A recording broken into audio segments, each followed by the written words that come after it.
Yo, hello. Welcome back. Today we are going to be continuing the story of Valentine Snowball Fight. In fact, we are going to be finishing it off. So let's hop right in. I hope my sound settings are correct.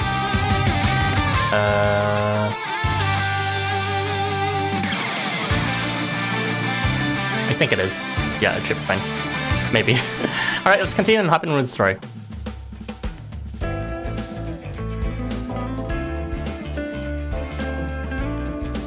So we are going to be finishing off with episode 6 as well as 7 and the epilogue. And go check out the poll. I am going to be doing Girimekra's at the end of the story, but I'll do one additional one based on what you guys vote for. So let's hop in.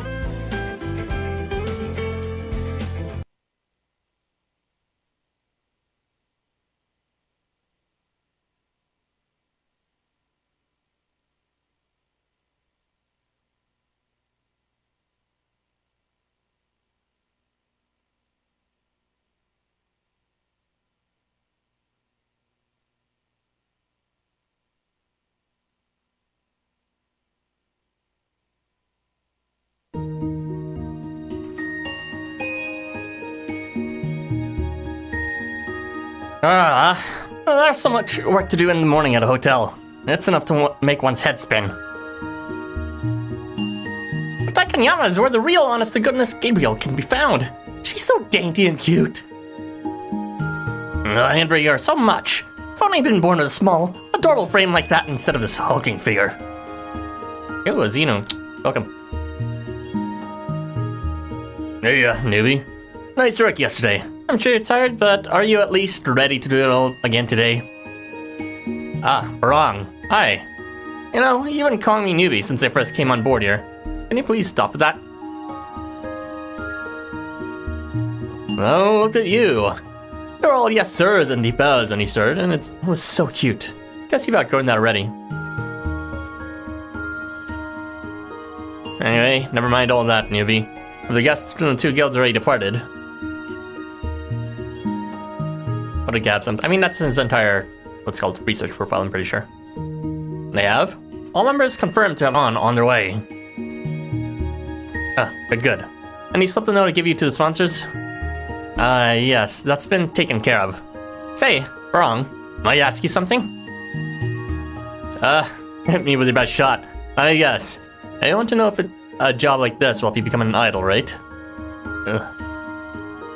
That is why you came to my guild portal come talent agency in first place, isn't it?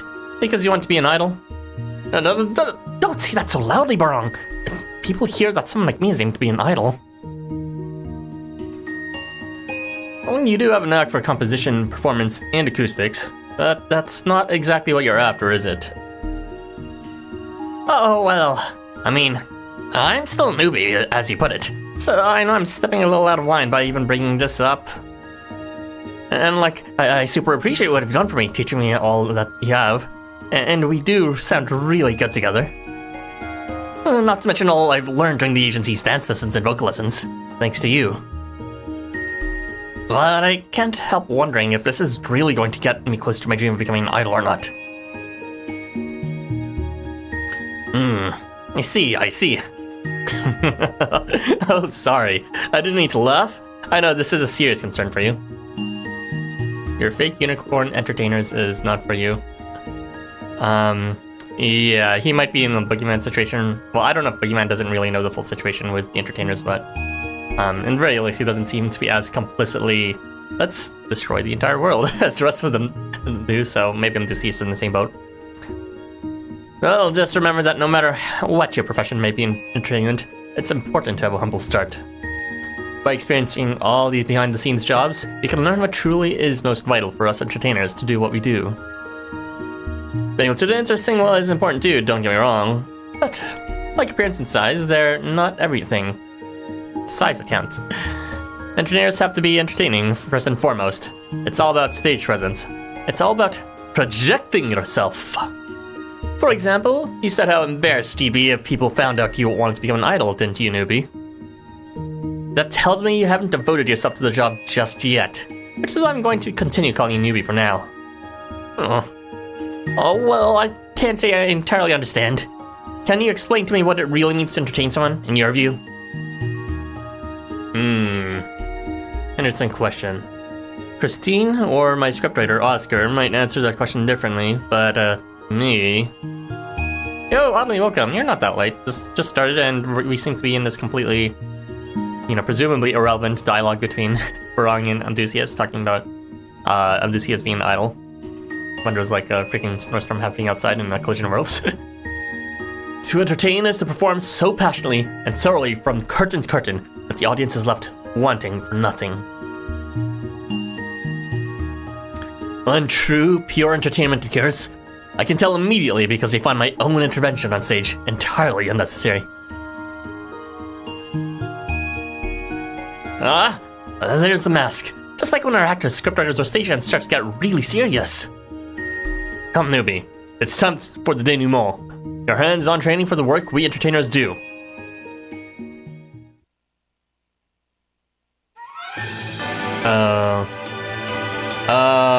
Valentine Snowball Fight, Chapter 6, the decisive line between love and escape. I think Amdusias' training isn't to be an idol directly per se. they're kind of baiting him, like saying this will help to becoming an idol, but in reality I think they're teaching him the ropes of how to become an entertainer in that sense of causing chaos to make the game more interesting in that sense. This is an announcement for all guests. The weather has cleared and is now safe. The outdoor hot spring are now open once more. Regarding the championship match of the Valentine Snowball Fight scheduled to be held today, the event will continue on schedule. All participants, please gather at your designated area by the appointed time. Hey, nice. Well, you don't look any worse for wear as far as I can tell, but are you feeling any pain or discomfort anywhere? No, I'm just feeling fine. Thanks for the checkup, Shenong. Dr. Shenong. Oh, thank you, Girimekra. I'm always grateful when my students actually report in for checkups like they're supposed to. Now, fellow warmongers could learn a thing or two from you, since they're always getting hurt, but hate getting checked out. At any rate, you're good to go for the final round. Just be sure to say something if you experience any dizziness or whatnot. I will. I'll come back after my next fall too, so I'm sure you'll see me again soon enough. You should try coming here before you fall, honestly. All you missionaries just charge headlong into anything, don't you? And you really have become a bona fide missionary, you know that, Girimekra? You fit right in. Thanks, Dr. Shenong. I'm still just a newbie. Maybe after this match is over, though, things may be different. Oh, see? Even the doctor got gear back. Just be careful not to get hurt, okay? See, the thing is, I'm going to fall. We're going to fall in this next match, and I'm going to keep falling after that too. I've been thinking long and hard about what Iravata told me ever since I got back here. Up to now, I've always wanted to become more stable on my feet, so I'd never fall over again. Really, I felt like I kinda had to. If I didn't, I wouldn't be able to face all those who've been kind to me. I'd be able to repay that kindness. It's Girimekra, baby! My favorite character in the story. Well, ever since coming here, and, well, really, ever since meeting you, Arthur, I've been questioning that. I've been thinking about who I was when I was in a Saxo guild versus who I am now that I've transferred to the Ayama. They're both part of who I am, and I feel like I'm getting closer to finding myself than I ever have been before. I'm not sure if this is a full transfer or not. I'm getting a sense it's a full transfer, not just a temporary partnership like it was with Aizen. If you did fully transfer, that's a very weird introduction to be doing that. Maybe it's just a coincidence because, you know, they were simultaneously releasing the whole guild affiliation gameplay implementation, and Girimekra is supposed to be representative of that, I guess, except as an NPC. Sorry, Girimekra, you're not an NPC, you're the OG. That's why I feel like I have to try my best once more. And our first step is to stumble through this final match.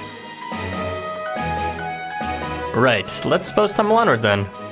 And let's have a great time doing it. We'll give it our all until the very end.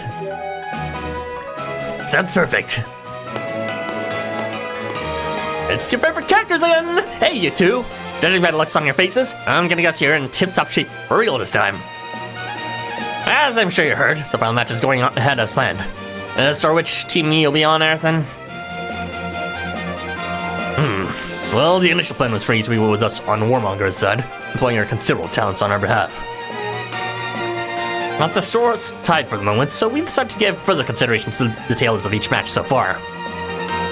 See, in both the first and second rounds, the winner was the team you were on, right? I tried to tell him it's a matter of fortune which team wins. Your presence did not specifically influence the outcome. Well, maybe not, but the fact is both teams consider you a formidable threat, Arthur. Seriously. You say that, and that's usually the case in every event, but I'm pretty sure we did next to nothing in both teams for this situation in this one event. And so, though it pains me to say, my love, we have decided after much deliberation that you're to join neither team. How's that supposed to work? So after all that I've done, I'm fired? Oh no, you ain't getting off that easy. I plan to work you clean through to the bitter end. For this last round, we've added a special addendum to the rules. You've now got a very important new part to play. For real. Here's a trophy. Why does this sound familiar? The idea for this rule change actually comes from a suggestion submitted to us by way of an anonymous memo. However, though it is not an idea of our making, you may rest assured that it has been thoroughly vetted by both of us. It was the entertainers, wasn't it? The entertainers stuck this stupid rule and I knew it. They're trying to make the game more interesting.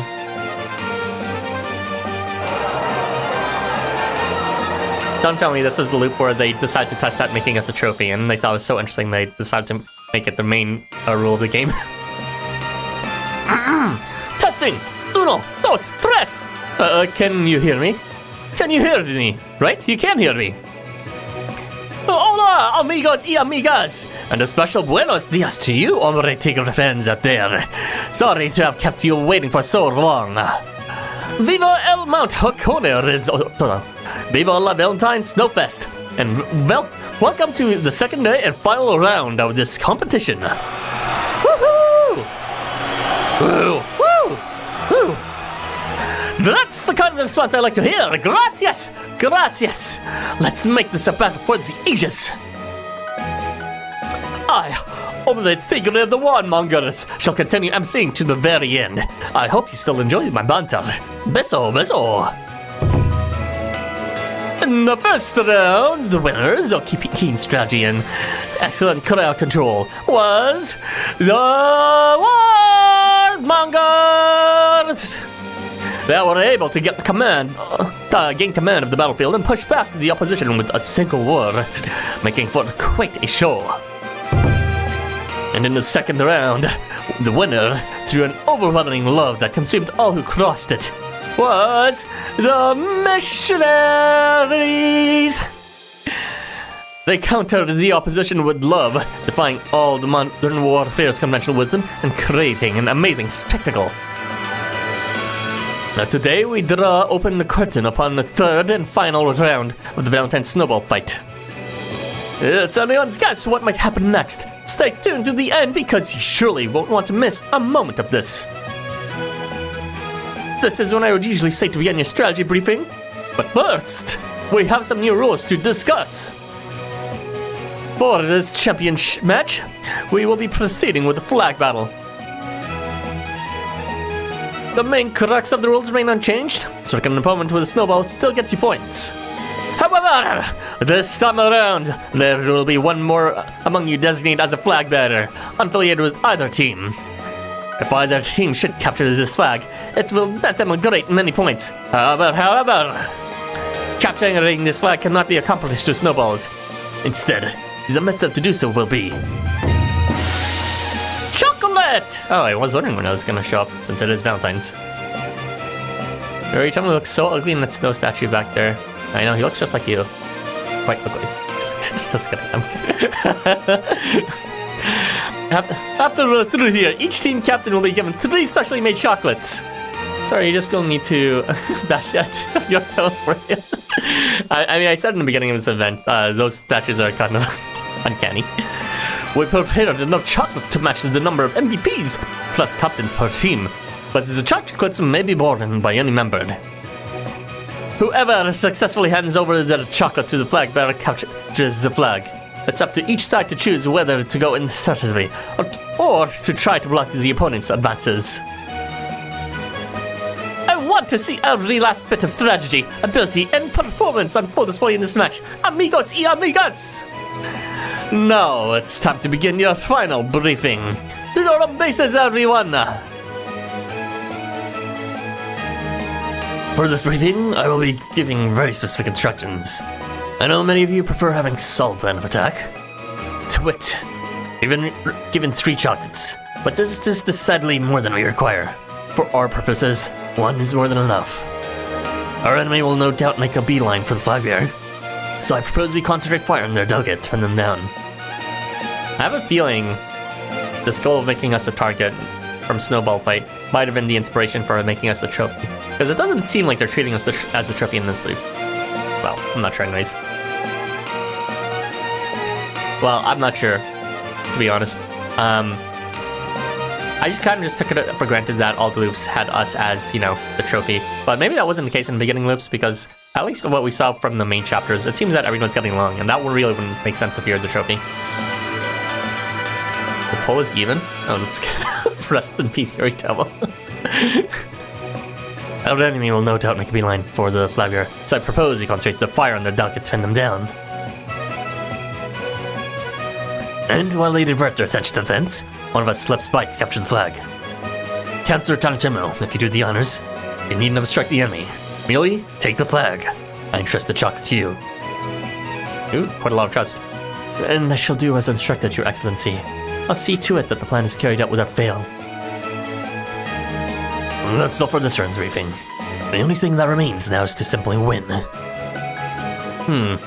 Pretty straightforward plan for a renowned political manipulator. Usually his tactics are a lot harder to grasp. Well, the problem is Jacob. Even with all this, save for the councillor trying to root him in place, he won't be so easily conquered. There's no need for concern. I have an idea about that. Based on our 2 prior matches with him, his attack pattern is clear. He senses his targets using that questionable love of his, questionable, then charges them, and that can be exploited. All we have to do is pepper the field with decoys over a wide area. Then, as he's busy knocking them out, I'll take the flag. Oh, I see. So just bait, essentially, you know, this person who takes whatever target moves. Basically, waste his time and energy on fodder and send everyone else on a wild goose chase. I trust there are no objections. In other words, trivialize a difficult opponent by ensuring his targets and his moves are all well known in advance. It's a sound tactic. And a boring one. Is this really how we should be presenting ourselves in a championship match? Sorry to disappoint, Commander, but as much as you may wish it, I'm not here to have fun. My actions here are, as always, are intended merely to set the stage for decisive victory over our opponents. Once the pieces are all in place, my job is done, and I can return to the home front to watch a clean sweep come to pass. Though I did join the front line during the second round out of sheer impatience, this is the part I'm better suited to play.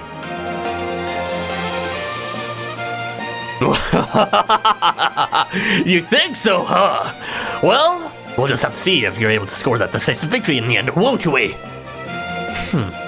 What's that supposed to mean exactly, Commander? Well, let's just say it's safe to assume Jacob will indeed charge ahead alone. But do note that he is not the only contender on the opposing side. A certain reserve of Olympus seems extra enthused now. And as a rule, can make connections from afar, allowing him to strike anywhere. Bad news for a plan that relies on spacing, no? Taking all that into account, can you really trust the Counselor to go it alone and wrest the flag from my other half? None of this should have escaped your notice, which leads me to conclude you're simply trying to avoid interacting with him. Imagine being squished between a black and white elephant sandwich, Ara. I'm imagining it right now. Sorry. Black and white make gray, just like real elephants. I'll be their elephant. I see. So that's where you're made in the flag bearer, was it? Your methods know neither messy nor taste, do they, Commander? You got me. Didn't think I'd spill the beans already. Still, I trust you won't be abandoning your post.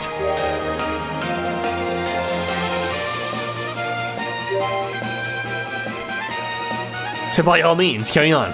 Here's your chocolate. I'll hang on to the other. Don't worry, I won't defy the plan. Oh, is Tuscali Poke actually participating in this one? Okay, Gaylord, get back to me. I have to translate the treasure hunt event.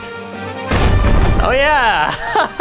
I forgot that was the thing they actually did as an event, the treasure hunt CP stupid thing. I mean, it did seem like a fully fledged story, even though it seemed only as long as New Year's, so could be interesting to read. If only just for a brief spiel. We deliver love and chocolate and fists and love and fists and chocolate and love and fists. Jacob, aren't you really just gonna keep running with that to the end? Oh, but of course, Lord Ursulan. I have no other way to be. No one is impressed.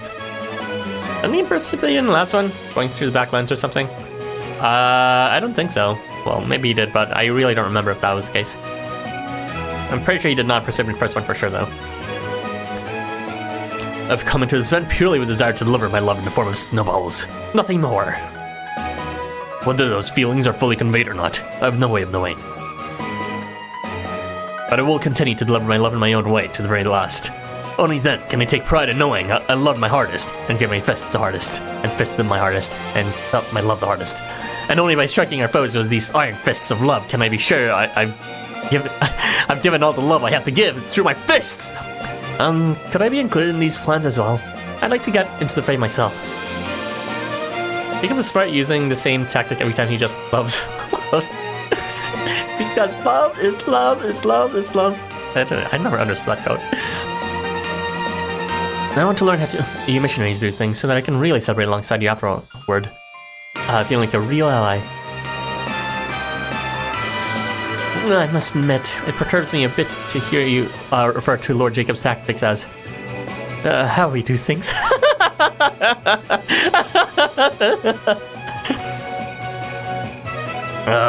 Well, Lady Maria, you are of simpler temperament. You, like the Lord Jacob, will readily leap into fire without hesitation. No, I think you're describing yourself, Sabanya. You should maybe give some thought to self-preservation once in a while. They just had a mirror put in front of them, and they're like, I don't like what I see.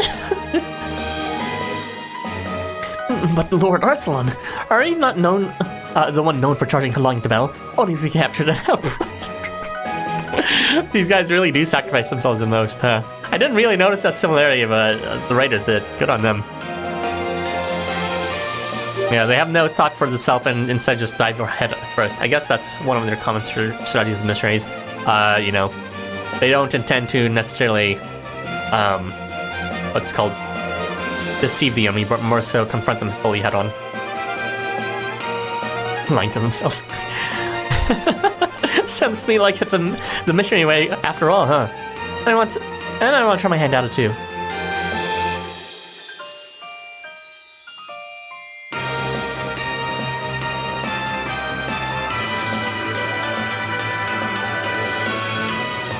When all is said and done, I want to be able to say that I gave it my best shot right up to the bitter end. Me too! I want to be included in this too! Though I should worry in advance, I'm probably gonna get in the way.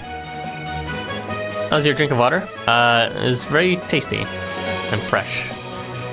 Much like semen. But I still want to give it one last shot. I want to challenge myself to do this. I can feel the love in your respective determination, both of you. Let us fight side by side until the final bell tolls. I just realized the reason why Shinny is talking about his old backstory about, or not avoiding his backstory about being part of the Invaders, was because Chapter 13 directly released before this.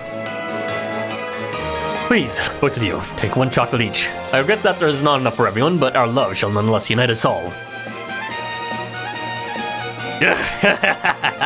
I mean, with a speech like that, how can we not be motivated?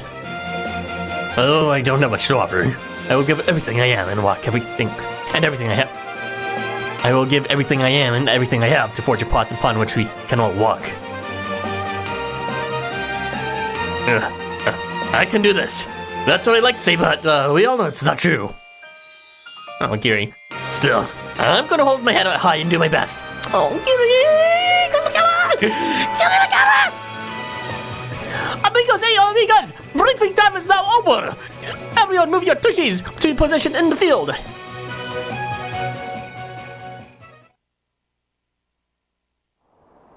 Seriously, no love for Yorito, Jesus Christ. Alright, let's see what these entertainers are up to. Seems Amdusius is currently being taught in the ways of how to shut up the game. I'm near on the far side. It was just those two options. The game isn't going to tumble onward with much pizzazz, is it? And I guess that's why Amdusius also had doubts about this method working. Because even though it's like indirectly related to it, it's pretty sus. That's why we entertainers are so sorely needed. That's why we must go our separate ways from here, newbie. Let's see if you can make this game more interesting. If so, I'll never call you newbie again. What you got me wrong? And what are you expecting me to do? I don't understand. Yay! And our combatants have arrived on the field for one last match. All briefed and ready for action. Amigos, hey amigas, you know what you have to do. These are true warriors, so give them a warrior's cry to send them on their way.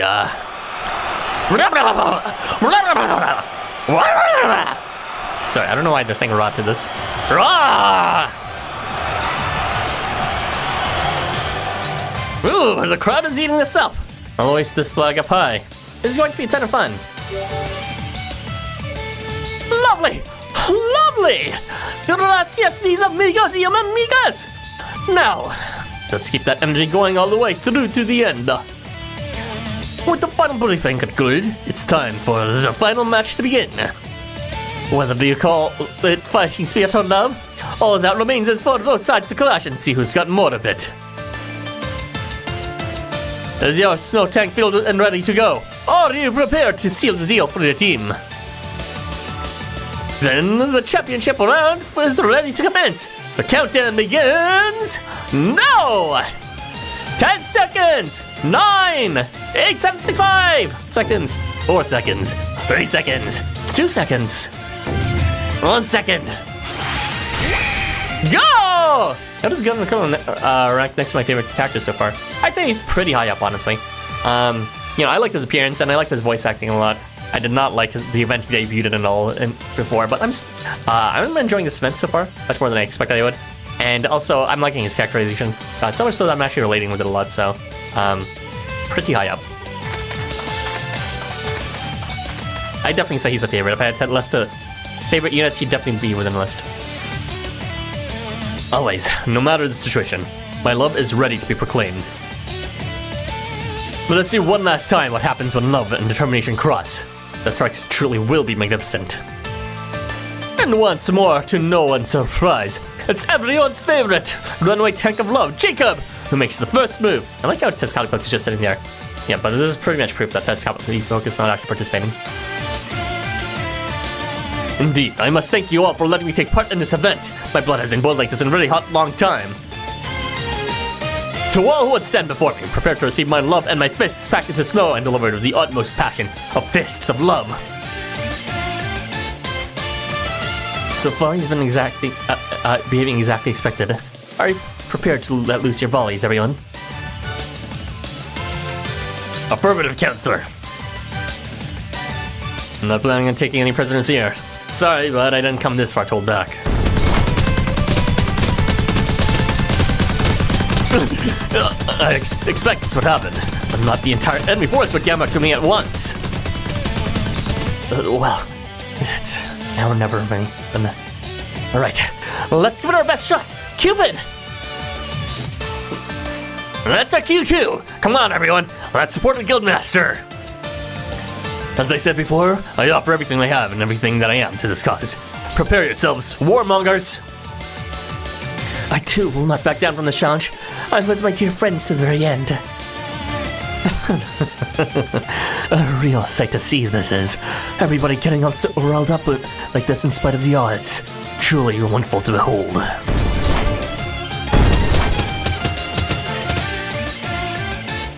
It's all that Scottish! Every last member jumping right into the fray. I can hardly believe it. Iron Will against Iron Will. It's incredible. If you're looking for the best fight around, look no further. Okay, time for me to get into the action too. I'm gonna fall! I'm gonna fall! Color? Is that the buzz on my face? I see you falling. Is it my time to turn this into a blizzard again? Hello? Hello, may I help you with something? Oh my god, fucking entertainers. When the entertainers are a worse threat than the actual exception causer. It is I who wish to help you. You're a spectator of this game, no? So I've come to offer some hospitality. Oh my god, Super Sussy! What are these losers up to? What are these demon lords up to?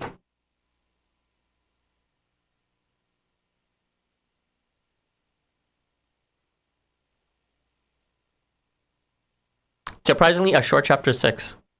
I thought it would last longer considering it was an individual chapter. Well, it's only 30 minutes long, so I guess that's exactly on time. Alright, we'll continue with episode 7. This is actually the last episode, I believe, so they're gonna have to wrap up a lot here. And then after this is the epilogue.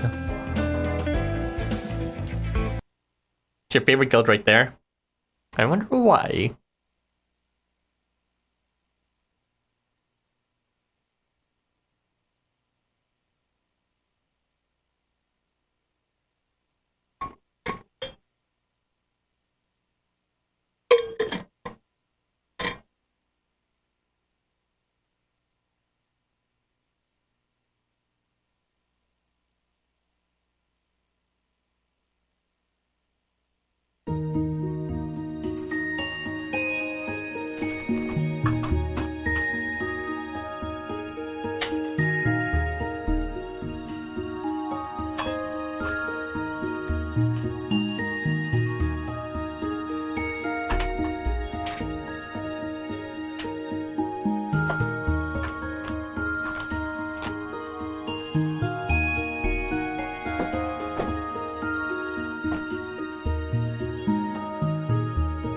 I'm not gone. I was just turning on because ta. All right. No, I'm Yo's Gomon, of course. Oh wow, you were telling me about backstory jump scare. When did I first become so afraid of my younger brother's youthful smile? Perhaps it was when I first beheld it at the encampment just after the war, by the edge of the Kise River. Though we were aware of one another, my little brother and I had never interacted until then.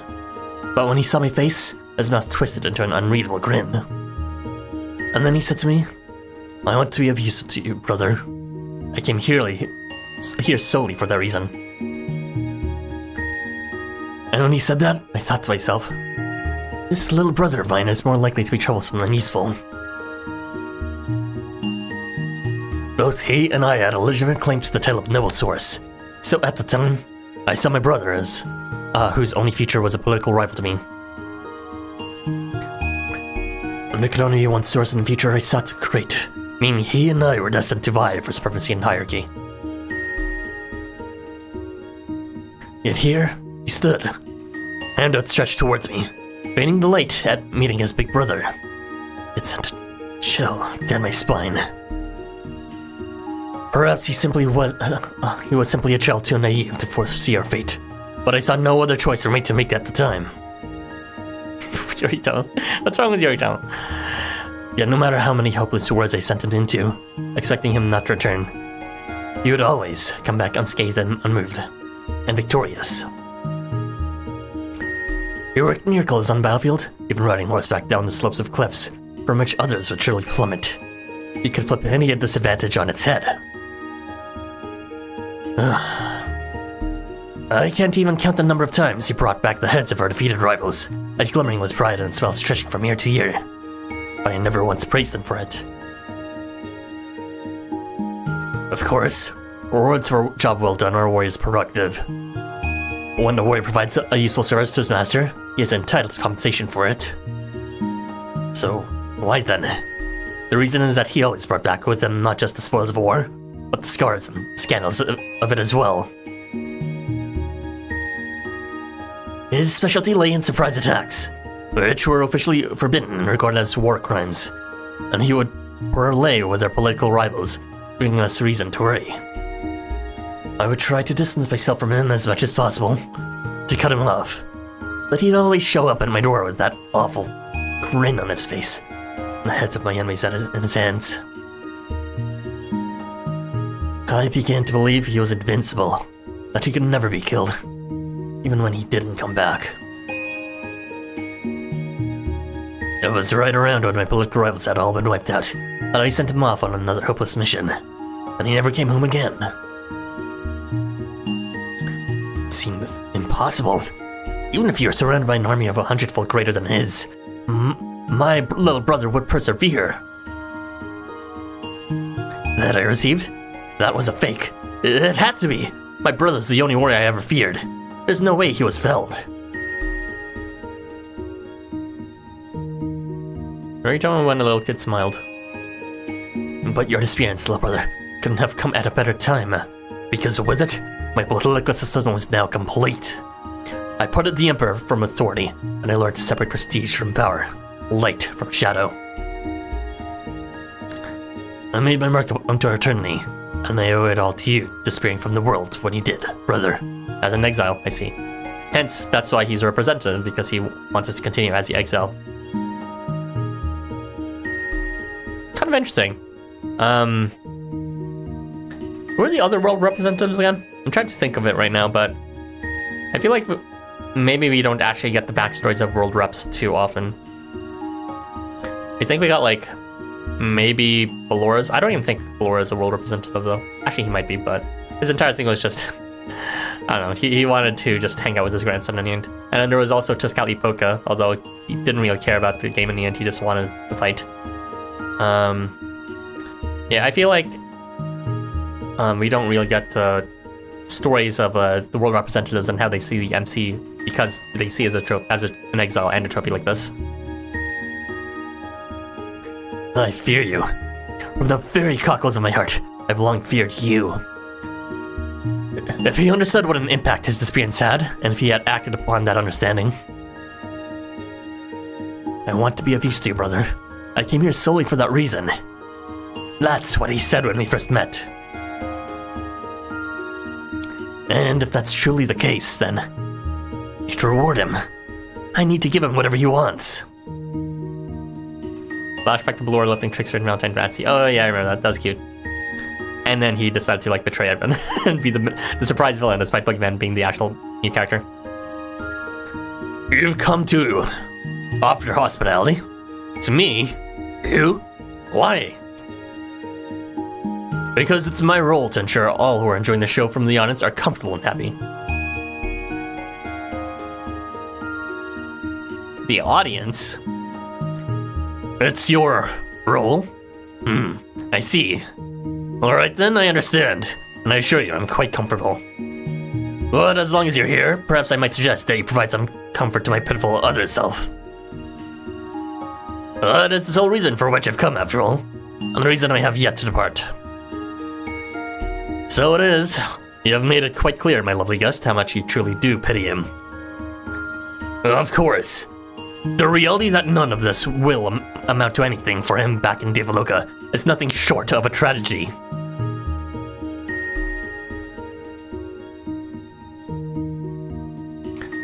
For one, he stands in clear view to others, Girimekra can only fall. Lord 999 negative granted points. You're still on that, huh? You should comfort you as long as he removes that ugly mask. Well, only if you put on your own mask to hide your ugly face. Just kidding, just kidding, just kidding. Thus, he is fated to never be useful to anyone for as long as he chooses to take the stage. I'm allowed to make those jokes, they haven't seen your face yet.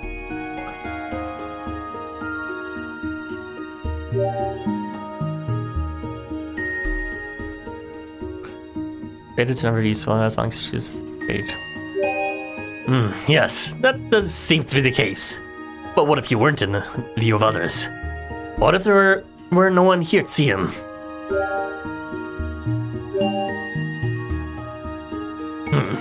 What a peculiar question. What are your intentions in asking it? Do you mean to intervene in some way? Oh no, there's a bit much. That's a bit much for us at the moment. We're just entertainers looking to direct the best possible show we can. Direct? That's right. Even if the ending is already known, any role can be changed with good directing. As is the case with Oscar, I think that's what his ability lets him change people's roles. Tragedies can become comedies. You have my word, my lovely guest. By program's end, we'll have turned that frown of his upside down.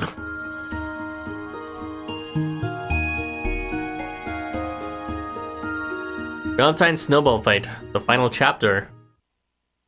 No title. So this is the first time they actually mentioned an audience. I mean, I'm not sure if they're talking about these bozos, or if they're talking actually about someone outside of the game watching from within. I'm gonna fall! I'm gonna fall! It's no use. Whenever I know someone is watching me, I always trip over my own 2 feet. Girimekra? Now's our chance. We strike together, everyone. Alright, this should seal the deal. I only see stands in your way. We're clearing a path for the counselor. Madre mia! Girimekra has fallen down, and Z1 guards aren't missing the chance to rush in for the attack. Damn it! I'm surrounded. Looks like we're out already. Don't worry, Girimekra. I'll take care of them. If you're all planning to attack him, you're going to have to go through me first. It'll make me sad if you don't. I mean, fate has brought us here together, yet you're turning your attention to someone else. And, that'll never do. So please, look at me. Only me. Don't take your eyes off me. Okay? His smile is so radiant. It's so obvious what he's doing that I can't look away. I'm sorry, counselor. I'm powerless against this smile. Giria, once this is over, will you? Even people are watching you. Oh yeah, just like the opening. Is that what happened? You joined on stream, you're like, well, I'm gonna fall, and I'm gonna choke, I'm gonna call over someone come here. Well. Yeah, he's pretty much come here, and it's all my thoughts. Please forgive me. Let me unleash my full power. If only just this once. I don't want to hold back anything back. Let's see how powerful Shinya is when he doesn't hold back. That's a spectacular follow through by Shinya, whose aim is every bit as sure as it was in the first round. Let's go, Girimekra. Don't count yourself out of the match just yet. Thanks, Shinya. Sorry, you had to jump in and save me. I'm not saving you because I had to. I'm saving you because I wanted to. I'm doing what feels right to me in the moment.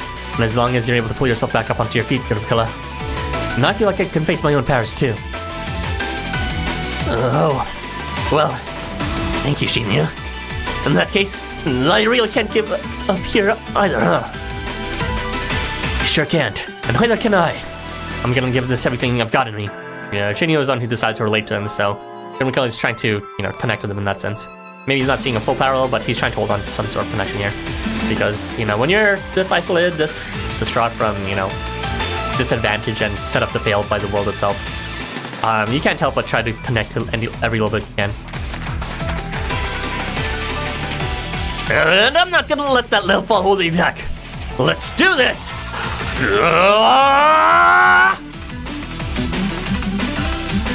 Come on, Cupid. No holding back today. Let loose the arrows of war. This isn't exactly how I want to stand out, but for the moment, it'll do. I'm not going to fight it. You're gonna win the Power of Love. And then Shinya will proceed to regress after the event's over, sadly, because that's what happens in the main mode. The mystery immunities are coming back, swinging and earning a tremendous amount of points, all in one fell swoop.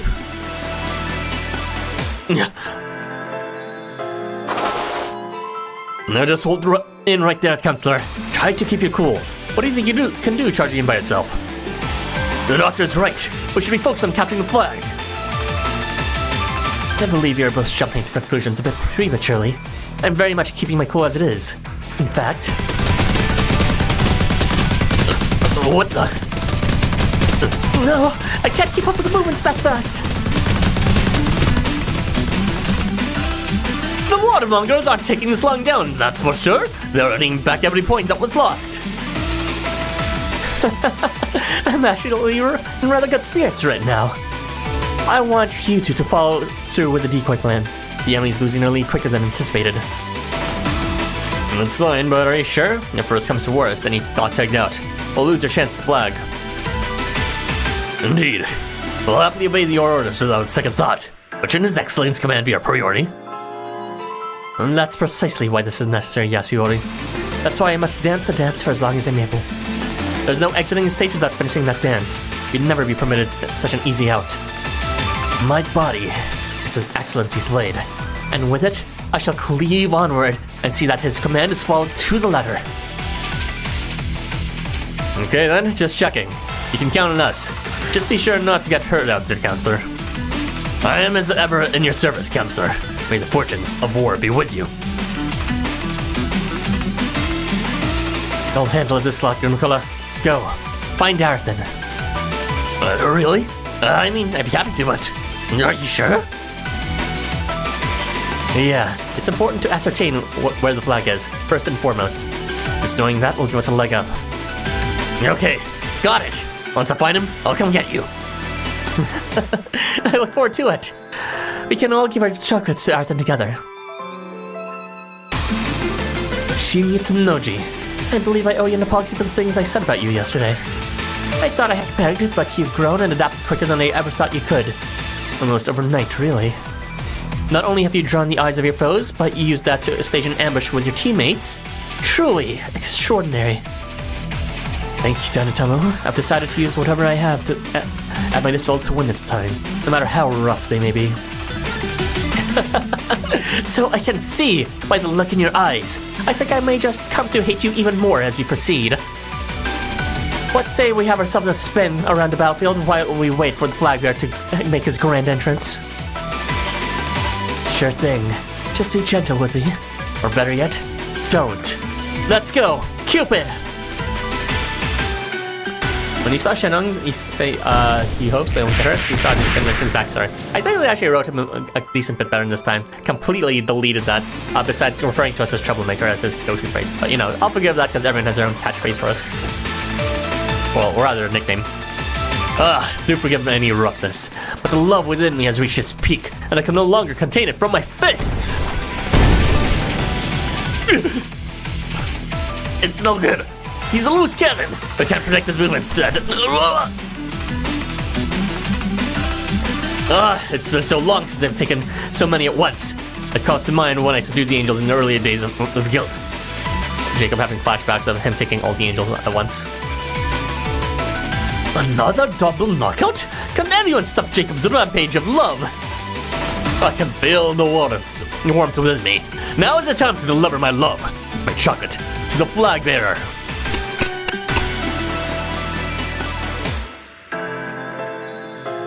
Oh, glad to see you were right.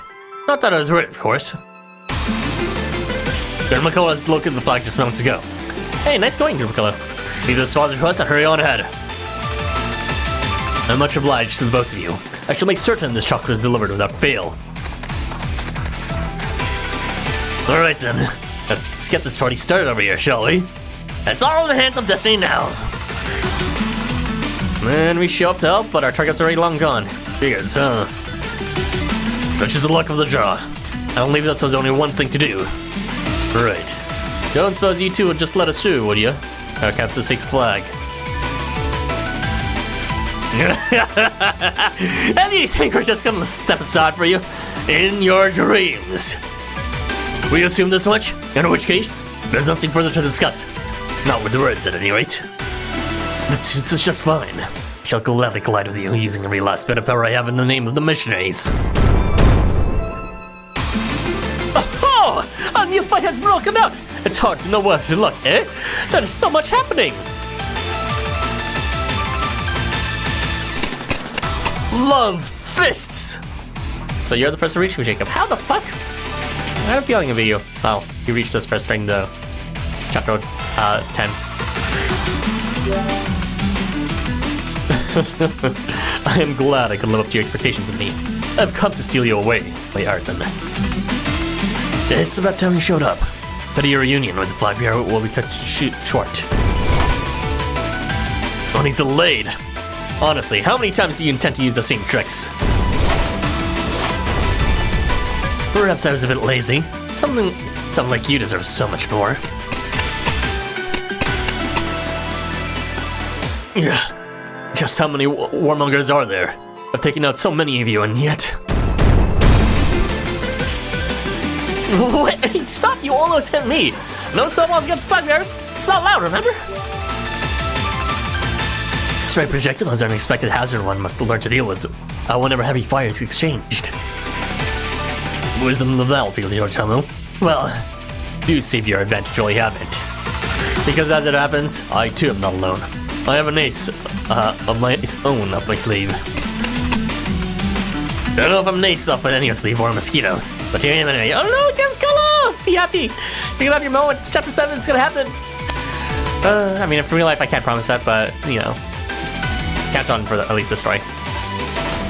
No, Girimekra. From the very bottom of my heart, I assure you, you're a truly reliable ally. My fists are going with love, telling me so. I regret that I couldn't finish what I started with you alone, Housamo, but our team isn't about to just hand over our win. Your Excellency, I, Tanatomo Inusaka, have arrived in position. For the glory of the warmongers, I shall fulfill your orders thoroughly and efficiently. I hope you're watching. Oh, intently, Counselor Tanatomo. Let's show these poor fools just how much strength lies in numbers. Yes, Your Excellency. As you can see, Shinya Tenoji, we too do not intend simply to hand over the win. The delegates and MVPs have all gathered in one spot, and the ultimate battle for the flag has begun! Hey, you two! How about leaving this fight to me? I take it you have a plan, Girimekra. I certainly hope you're not going to simply volunteer as a shield against the snowballs. It's nothing along those lines. Let's just say, I have an idea of something I can do to help in my own special way. Arthur, would you please let me sit in your face as I give you my chocolate? Yes! Yes! That'll happen. Right. I want to try something, and if it works, I'll have your enemies face down. I understand. Please proceed. What? But he hasn't even explained what it is yet, Jacob.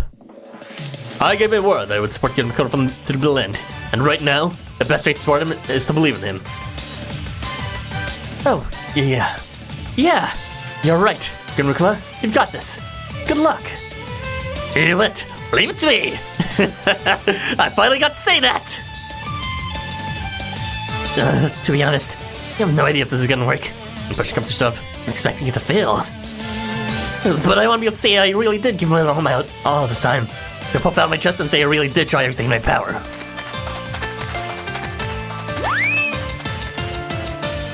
If I know I'm gonna fall anyway. Oh my god, is that why he has this art? Is this why he has his falling art? Tease. Okay, that's one way to make use of it. I'm pretty sure he doesn't even fall in his original story. He just, you know, well, maybe he fell in terms of he was shot by the Buddha, but I didn't think it was a literal fall like this. If I know I'm gonna fall anyway, then I'm gonna fall on my own terms. You best run while you still can. What in the world? Girimekra stumbled into the snow on purpose. He's rolling downhill and picking up snow along the way. He's now rolling directly toward the warmongers. He actually turned into a snowball. Oh my god. So he's just using his strategy from the second round, except intentionally. Hey, what the hell is that? Company, fall back. Put some distance between yourself and whatever that is. Well done, Girimekra. Now is the time to deliver love. Please accept this chocolate and all the love and feelings that come with it, Arthur. I have chocolate for you as well. I hope some of my feelings are conveyed to you through it, Arthur. These combat methods are highly unorthodox. Honestly, Counselor Tamtomo, where are you? You need to get in there now. Right away, Your Excellency. Since I'm the cutest of them all, you'll take mine first, won't you, Harrison? Here. I don't take no for an answer. And mine as well. Are you surprised I have chocolate? Let's just save and rush it into this, but nonetheless. This is for you. Please, take it, Harrison. Everybody got to me at the same time. What am I supposed to do? I can take him. Damn. If only I were able to be there with my chocolates right now, I could tip the scales in Missionary's favor. I don't think that works, but okay. And Ricola, recovering from his wild ride, stares at you with a gleam in his eyes. I can do it. If I try to go up now, will we see my errand? Which means I'll just follow my... What? He can't do it. I can't do it. If I try to go up now, I'll be see my errand. Which means I'll just fall on my face again. But I have to try. Just this one last time. I see. So this is the reason you brought me here. Yay! You want me to add my directional flair to this production, didn't you? Wrong.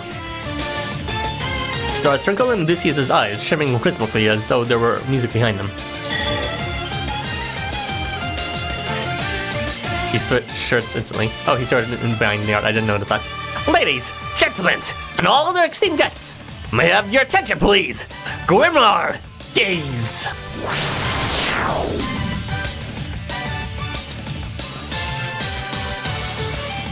What the? Spotlight? Music? But what is it coming from?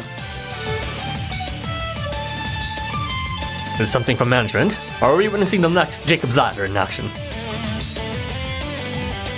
Oh, wait, everyone's looking that way. Maybe now we can. Then, please accept my chocolate too. God damn it! I fell again. Hey, someone voted for Girimekra. Good. Or Girimekra can't be alone in this.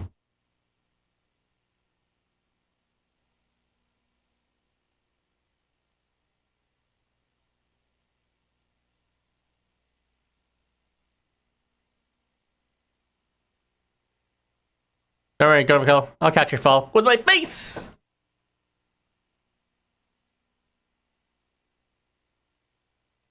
Oh wait, that's the title of the stream. God, I'm thirsty. This bottle represents my thirst.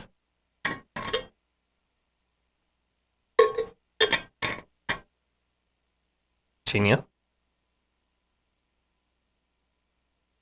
Tennoji, despite being a native human of Tokyo, has been granted the honor of serving as a reserve representative of the otherworld of Olympus. He's a native human of Tokyo. I mean, I figured that, but now that they're saying it out loud... I mean, when did he become a reserve representative? Did he become a reserve as long as Soki God? 5,670,000,000 years? Let's hope not. His rule sees him establish an instant bond with virtually anyone and everyone he meets, which is a power very much on par with, if not superior to, those of the other world representatives. Due to this, it would be a simple task for Shinya to lead a guild and fight against the other players if you are so inclined. But that is not the path Shinya has chosen for himself. Instead, he has chosen to ally himself with other powers and find his own way forward. That's true. Shinya's power is kind of OP. The only thing holding him back really is, himself. But, for good reason, since he wants personal relations, and he really can't build them like that with his power. This game is leaning towards stalemate, amigos y amigas. 4 members are vying to be the one to give the chocolate. Every got to me at the same time. What am I supposed to do now?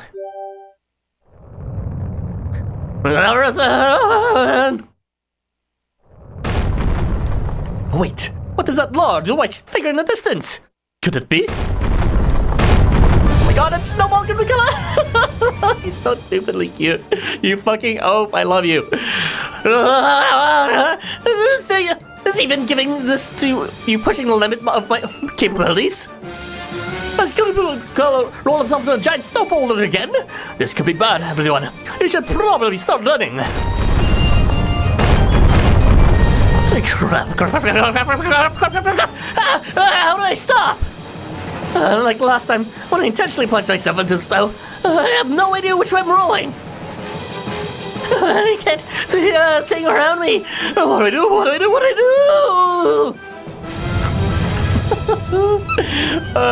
do? So much better as a character than Goemon, who introduced himself as a very boring character. Don't cause the OG. Gotta stop him somehow. Or is he inside the thing? No time.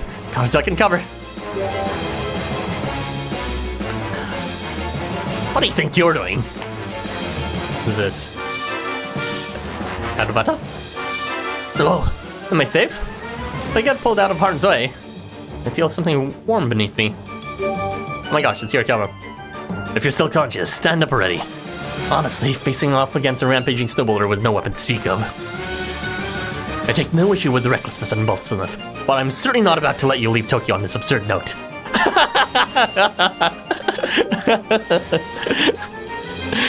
I see. Even Yoritomo has standards about how an enemy should be defeated. Yoritomo, you saved me. Thanks. I'll be more careful next time. Do I have to get up? I really like this. What? You intend to get close to me now, soon after we pushed each other away? Please don't. If only to cool the butterflies in my stomach, I beg of you, keep your distance. Why are you laughing? You do realize you just put yourself directly in the path of danger for absolutely no reason, right? Never mind. You don't need to answer. It was pointless of me to ask, as I never understand your reasoning anyway. Recklessness and impulsiveness. Your actions are what define those words. Let's just listen to what let's leave that to other individuals, shall we? Such as... I'm here now. Girimekra, I'll save you. Left fist and right fist alike. Accept within you all the love in this body, and with it, bring my runaway kin to a halt.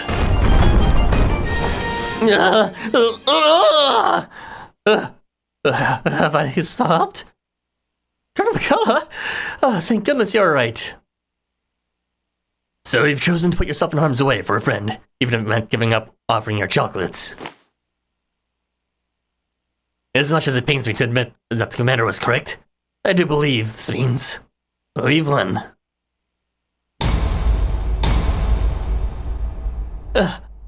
Did you just... does this mean...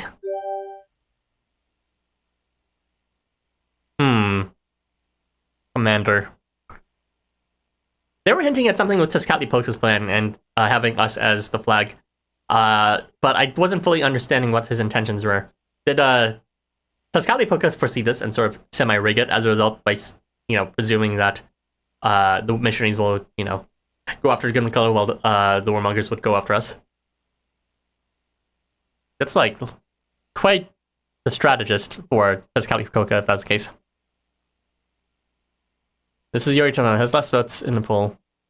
Well, he's not less at least. Predetermined, yeah.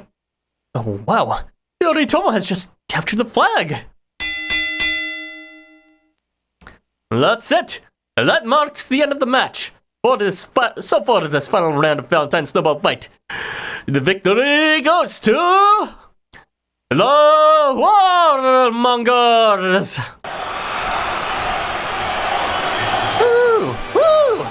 Well, the angels seem happy at least. I have one question for you, Shinichi, if I may. Sure, I guess.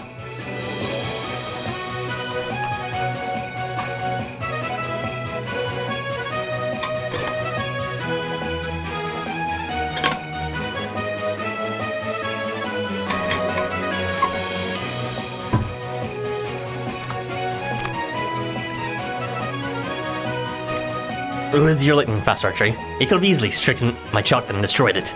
Why didn't you? Because that would go against the beliefs and teachings of the Aoyama missionaries, which I currently represent.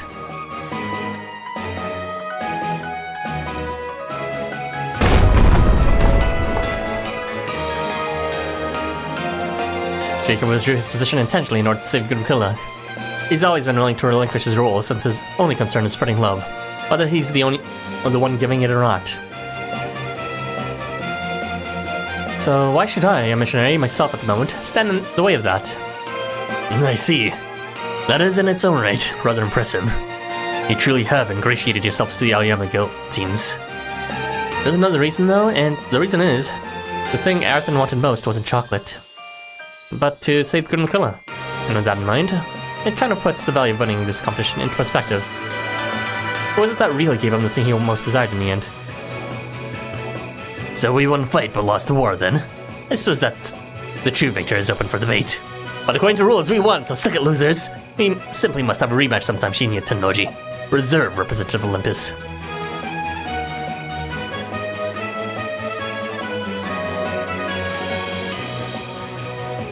Yes, that's the end, huh? It looks like it cost us the game.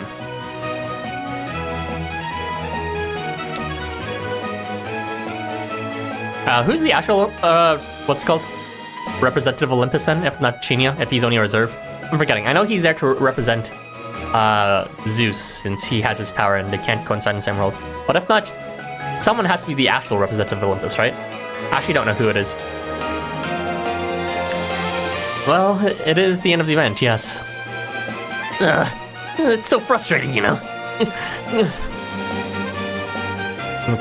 It is frustrating. I get frustrated too whenever I start thinking about thinking back on my performance after a game has ended. I think of all the things I've done, I could have done differently, and wonder how that might have changed the outcome.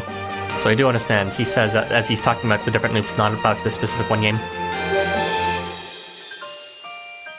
You think Zeus? So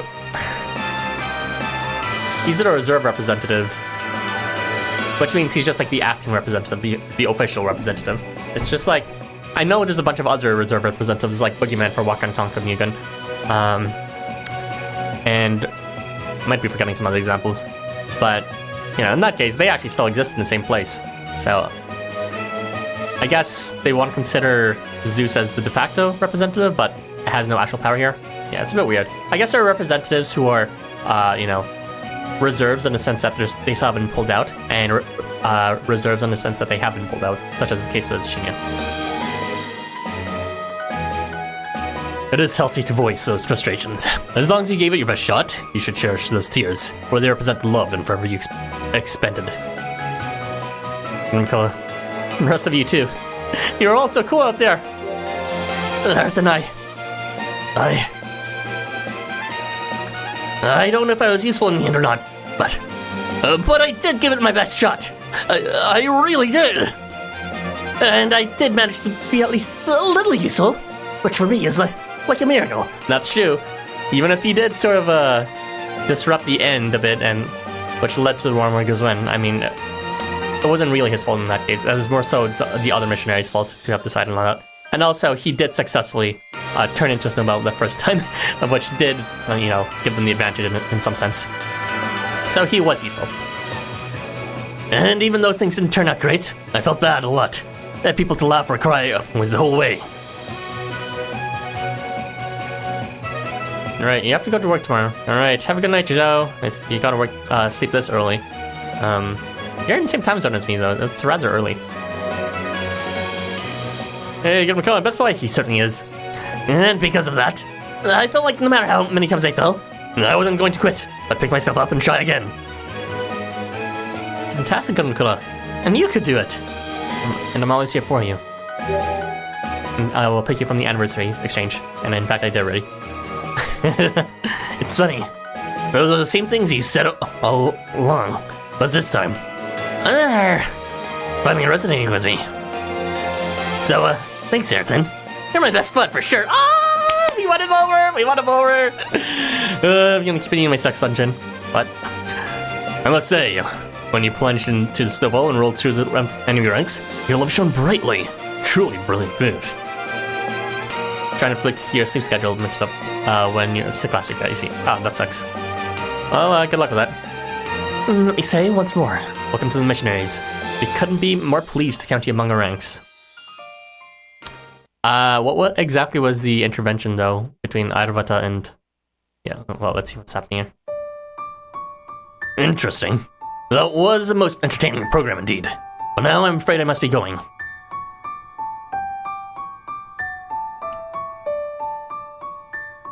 Thank you for watching till the end. Are you satisfied with our directorial work, my lovely guest? I don't understand what just happened. Did the entertainers set it up so they'd specifically have a match where Girimekra could shine? And were they talking about Aravata as the audience instead? There was.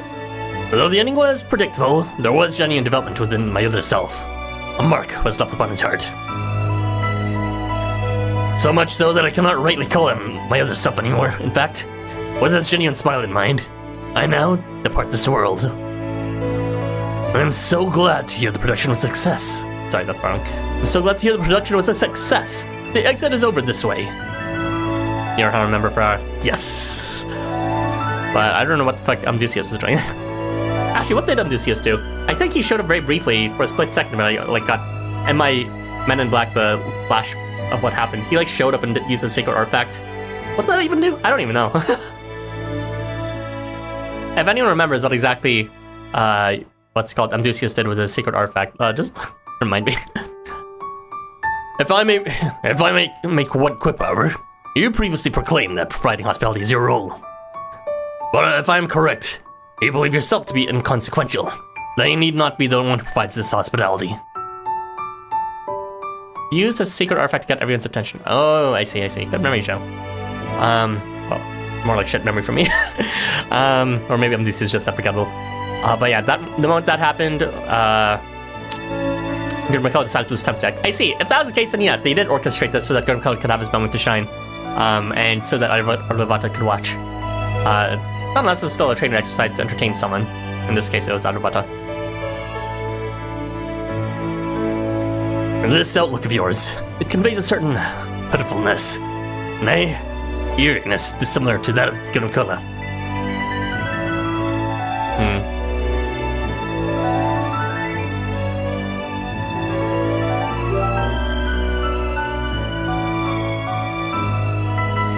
I think he means not dissimilar to that of Girimekra, because they are both similar in that sense, that they both felt they were replaceable, and, you know, someone else can shine. May the spotlight shine upon you as well someday.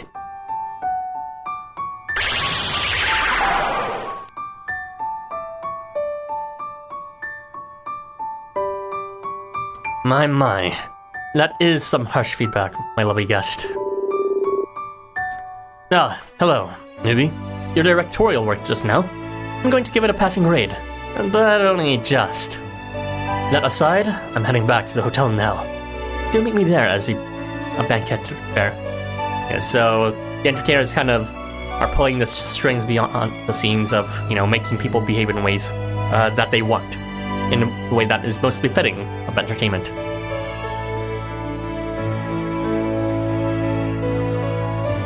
We only saw that really happen like once or twice. One with, you know, lots of time, and the other time, I guess, with chapter 14, which I don't know what happened yet, but we did see a glimpse of it in chapter 13, with them interfering with the... what's it? Well, now that was 2 solid days of intense fighting, but has finally come to a close. And this closing event is for all you amigos y amigas who gave your everything for the glory battle. Presenting...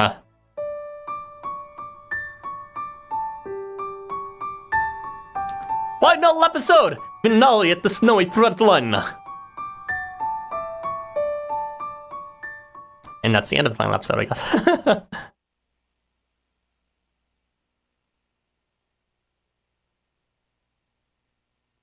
Just realized this water bottle was in the way. I really shouldn't put my water bottle there. That's why I put it in this, like, seat beside me.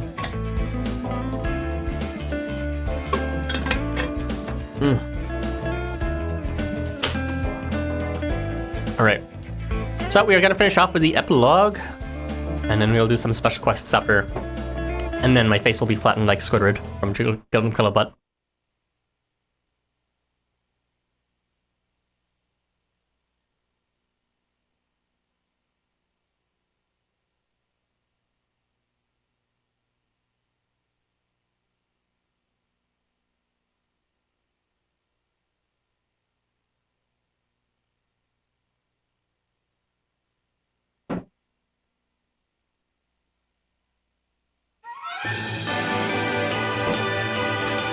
After 2 solid days, something, I already read this out loud. I'd like to share the highlights with you all, but the fact is, every moment was a highlight. Do you feel me, amigos y amigas? Inevitably, though, there had to be a winner, and the team that fought the hardest and earned the total control of the field was... the Warmongers!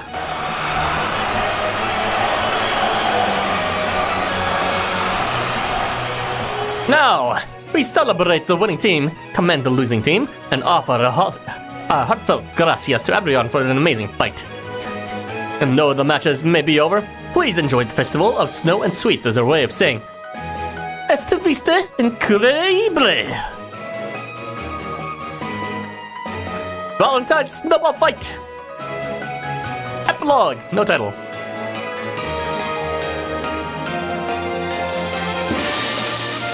The stupendous fight, my other half! If I'm being honest, I was not expecting much from this at all. I merely thought to add some color to a bland training regimen. And yet, the result was beyond all my expectation. Iron will clashing with iron will from all sides. The score in Conflicts. I gotta agree with Tescali Puka. I was not expecting anything at all with this event, but it is definitely beyond my expectations for sure. A mere time code became so much more than only mere moments after the opening salvo began. A spectacle in all senses. And it was a lot of fun for me too. Not a bad part-time gig if I do say so myself. I trust I'll be well compensated, don't worry. Oh, you've got some money coming your way. No worries there. This event couldn't have been such a success without you. Unfortunately, we couldn't recover footage from the blizzard or from inside the battle zones created by the exception territory. But the broadcast from the first day generated so much buzz that the reservations just came pouring in. Now I can't stop smiling. We're now planning the next big snowball fight, as this one was the first winter training in ages that didn't leave us bored. Oh well, they actually want to do it again. Yeah, so if you want, feel free to join us again anytime. The archivist's shop will always be open to you, seriously. Besides which, you'd be able to participate in another fight for the ages. And I'm always up for a rematch, my other half. Oh, hey, I almost forgot. Here, I want to make sure to give you this to you. Consider it a bonus. Hey, what's with that face? There's no cash. Honest. See, I was originally handing these out as prizes for the winning team, but their delegate refused to accept his. Seriously. He did. He said something about the victory not being his to celebrate, or some such nonsense. Well, I guess you're trying to consider it a loss. I'm never sure what he's thinking behind that stoic look of his. But either way, it's yours now, so take it. It's an invite to come back at your leisure. Might as well use it and take some time to relax and enjoy the hot springs and enjoy the special quests. Anyway, the event's not quite over. Time to squeeze a little more money out of with the after party. Till we meet again, my other half. May our next encounter be yet another best and worst fight of our lives. Hey, Arthur, we're here too. Finally found you, thank goodness. I'm glad to see you're alright. We're confused. Don't tell me you don't know what's happened. The area immediately surrounding the resort was closed off due to blizzard conditions. We were entirely unable to get through. Unfortunately, the road eventually reopened and we could up here now. And now we get to enjoy all-you-can-eat sweets! Hey, glad you're okay. Suffice it to say, a lot happened here, closer to world here. I'll fill you in over dessert.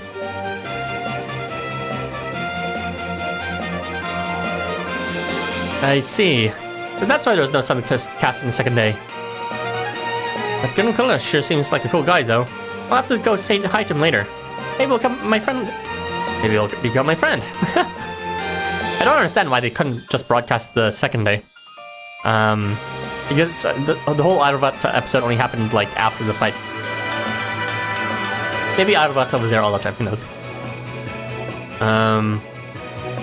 I didn't think there was a glimpse of him, or Ayurvata when he turned into a snowball on the first day, so maybe. Or is that second day? I don't even know. I did catch that first day's feed and was impressed by both sides. I shall have to study the video further for combat techniques. Yes, it seemed like an excellent opportunity to strengthen ties with the other guilds. Hopefully we can all take part next time. Nope. Oh, can we class rep? Can we really? Well, we should bring Keiko and Moritaka too, and come take part here for sure. Well, if they're not busy with the remedial classes, sure. I already can't get enough of the hot springs atmosphere and all the sweets, and this is just the after party. Do curb your enthusiasm a bit, Ryota. We would not be coming strictly to indulge, you understand. Let him have this. What's the harm? You can get in touch with Agyo and the others too, and come here as a complete guild. Good to know that New Year's takes place in the same timeline as Blackstone Hot Spring Mountain, which takes place in the same time as this.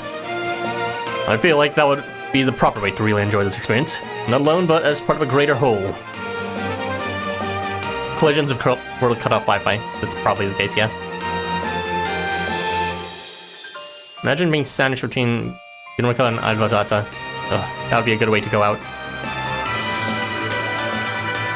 Shiro's got the right idea for sure. Snowball fights, sweets, and springs. All the best things enjoyed together. Well, I suppose when you pull it that way, it's difficult to deny the appeal. He actually kind of reminded me of Jacob and the other missionaries just now, Arthur. But anyway, I guess we're going to participate as a guild next time. We should get started inviting everybody as soon as we get back. The best steps to take next, in that case, is for me to talk with the sponsors and get some more info. I'll do that right now. Meanwhile, I gotta make sure to conquer all the different sweets before I go.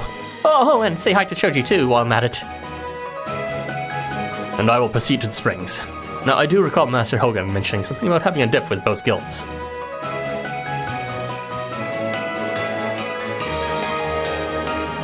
Now, if it isn't the flag bearer himself, isn't it a bit late for a social call? For the impudence of not accepting my chocolate, I forgive you, but only to show His Excellency that I can be gracious. But the game's over now, so if you're feeling so inclined, do feel free to indulge in my cuteness as much as you like. You shouldn't keep a beauty like me waiting. It's not as though you're a courier in some drama after all. Courtier. Why do I feel so certain? Frivolously chorused out of toes here. That's it. Awfully bold of you to assume it's alright to touch my hair. No, I used the same move on Yasuyori long ago, so perhaps I'm not one to talk. Arthur! And Counselor, you're here too. There, troublemaker? Seems even after all my advice, you're still making bad decisions, huh? I'd hoped you were smart enough not to serious in front of the giant snowballer, and smarter to not start combing Tanatoma's hair. Yeah, that seems like a good way to get stabbed in the eye. Now, Doctor, may I remind you, he suffered no injuries whatsoever from that. And besides which, you're not going to get through to this one anyway. Believe me, I've tried. He would most likely pretend you'd never warned him against it, much like another oaf I know. Counselor, to whom are you referring? Well, you're not wrong. I'll try not to cause any more trouble, though I'm sure everything will work out. Yeah. Seems like neither injection nor scolding is going to get through to you, huh? At least promise you that if you notice any changes or ill effects moving forward, you'll hear my Chapter 10 backstory all over again, alright? That alright, the Snowball Fight's done and dusted, so I guess now begins some actual downtime for a change. Indeed. Honestly, it feels as though a weight's been lifted from my shoulders, though it was admittedly a weight I placed myself. Good chance to indulge in these sweets then. It's not often you have the opportunity to sample such delicate desserts. Such a commoner's perspective. I shudder to think how you'd react were I to take you to a fancy cafe. No, I mean all of us. You and me, and the doctor too. When a host makes you a big feast, it's only polite to partake, right? What's it called? I'm wondering if they're using brainwash techniques in this loop too, or if they're not, because Yasuri seems a bit too happy. Maybe that whole brainwash technique from the warmongers, specifically with regards to fooling them with memories of how they killed their loved ones, hasn't been implemented yet.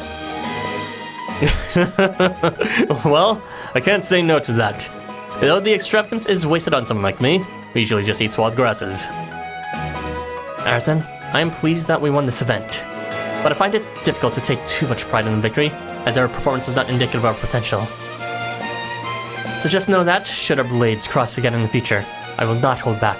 It will be a true battle royale. Now then, if you'll excuse us.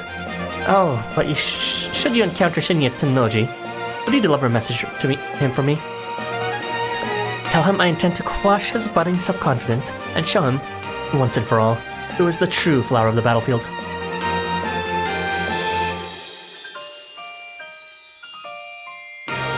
Oh, young cub! We finally found you! You truly were wonderful out there today. Though I'll admit I was worried for you. I'm just glad you're uninjured. Girimekra too somehow emerged from the match without a scratch on him. It's a blessing that no incident came from this. You're all great out there too. Sorry you weren't able to win, but you all kept cool and went for it. Yes, well, we did lose, but that's some of the most fun I've ever had in battle. And while my efforts did not yield victory, I shall forever hold the dearest memories and experience of the day. Victory is a matter of chance anyway, and losing is value all on its own. It's satisfying just seeing everyone so fired up. Cooperating and overcoming challenges together was a wonderful, rare opportunity to truly strengthen our bonds as guildmates. And this probably was the best event possible when it came to guild interactions. Speaking of, I think we best be going. We don't want to miss our chance to sign up for the next battle after all. What?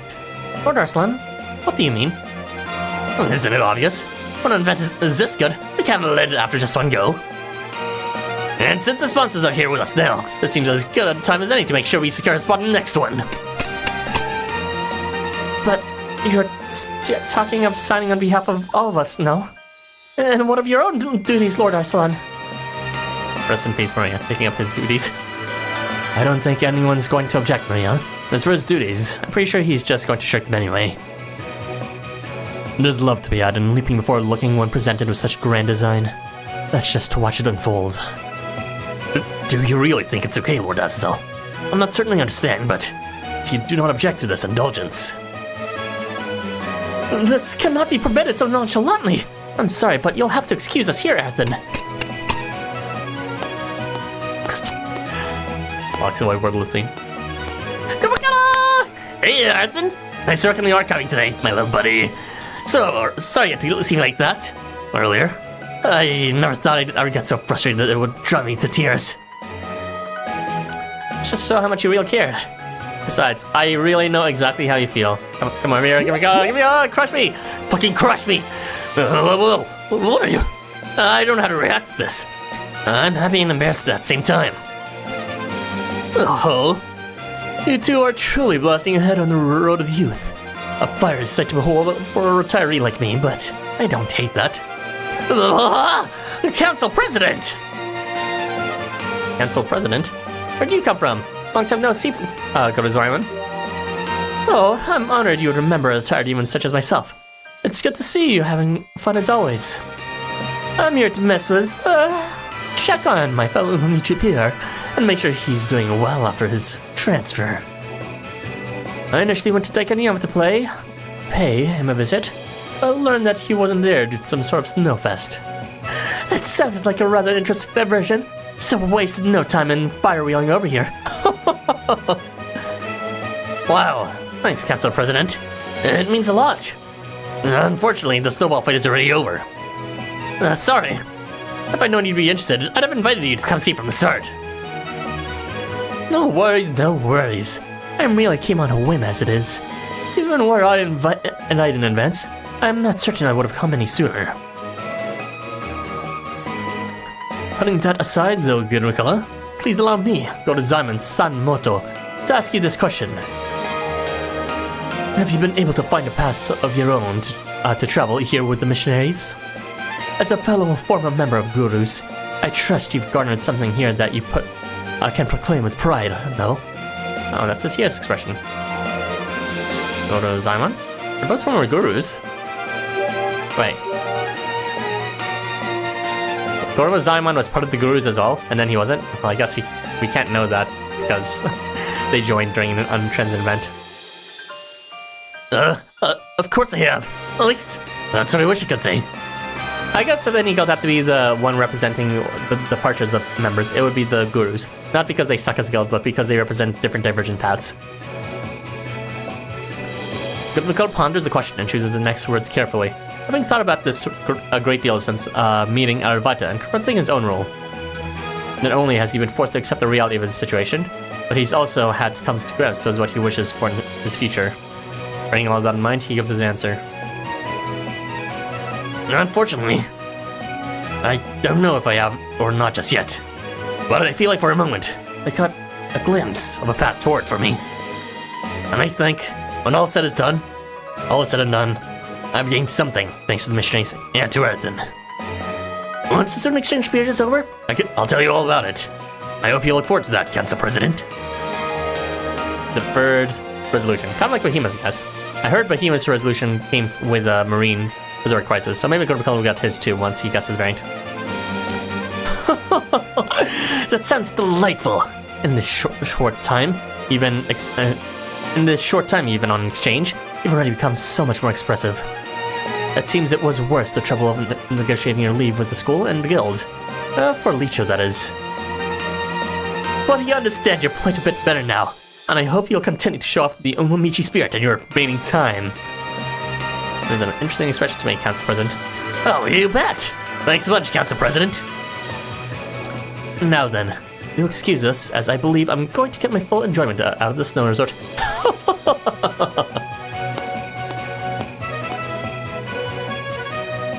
Nice work today, Arthur. Glad you weren't hurt. Indeed. Were I a bit quicker on jaw, I could have held back that snow boulder with my one fist and see to your safety myself. I am ashamed of my own ineptitude in the matter, and will need to train my best and love my heart, and my love harder than ever from here on out. Hey, that wasn't just any symbol, that was Girimekra we were talking about. You think you could have stopped that with one fist? Maybe I need to train a little harder with Taramite too. I don't think it'd make much of a difference. I doubt any amount of training can bring any of us up to Jacob's level. Oh please, if you believe in love, anything is possible. The first thing you need to do is spar with 100 angels. I'm thinking love has its limits. That training sounds kind of impossible. I pretend I did not hear. Sorry, but I think I'm going to keep on training at my own pace. Thanks. Well, the same. If I'm going to overdo things or really push myself, it has to be on my own terms. The uniqueness of love. No variations the same, nor their method of delivery. I can only do my part to ensure that each and every one of us finds the shape of love of our own. Finds the shape of our own love within. Well, let's not discuss such heady matters now. Petty matters now. I'm sure you must all be at least... Oh my god, I'm having dyslexia. This is what happens when I start playing a story too much. I'm sure you must all be at least a bit frustrated by our loss. So I came to discuss an idea with you. Something left as of yet undone in this race. I'm glad they ended up with a proper win resolution rather than some tie. Related to being upset about losing? There I ask what it is. A little worried about what you might say. Of course, I am referring to nothing other than an after fight outside the ring with love and fists. A survival game with no rules to speak of. We can borrow the gimmick items again to ensure there are no injuries. I'm sure I need only ask the warmongers and... Missionaries? What are you planning now? I like how he addresses us as the guild, not as individuals. That is some grade A bad timing. Dear brother, little help, please? Why are you here too, brother? Let go of me this instant. My stomach only just recovered and... Tongues are antacids. Yoritomo, I see the situation as such. We have crossed fists thrice, so we are essentially friends now. Well, you're free to whatever delusional thoughts you wish. As a politician, it is my duty to protect that freedom. Oh, well, if we still don't quite see eye to eye, then perhaps it couldn't hurt to cross fists once more, no? You're rather clumsy when picking a fight, aren't you?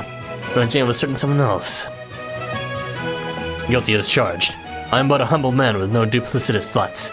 I seek only to declare my love at every opportunity. But if you agree that we are not quite simpatico, then I think it is fair to say that we might as well show our love with snowballs once more, simply for the thrill of it.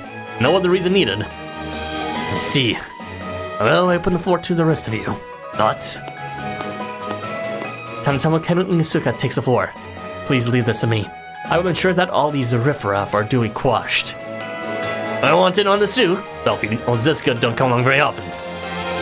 I swear. You've all lost your minds. At least try not to get hurt, okay? It's fucking snow. Shit on, calm your tits. Nicely done, Jacob. We've gotten everyone here all riled up and ready for more. I'm grateful for my chances if I'm given any further learn.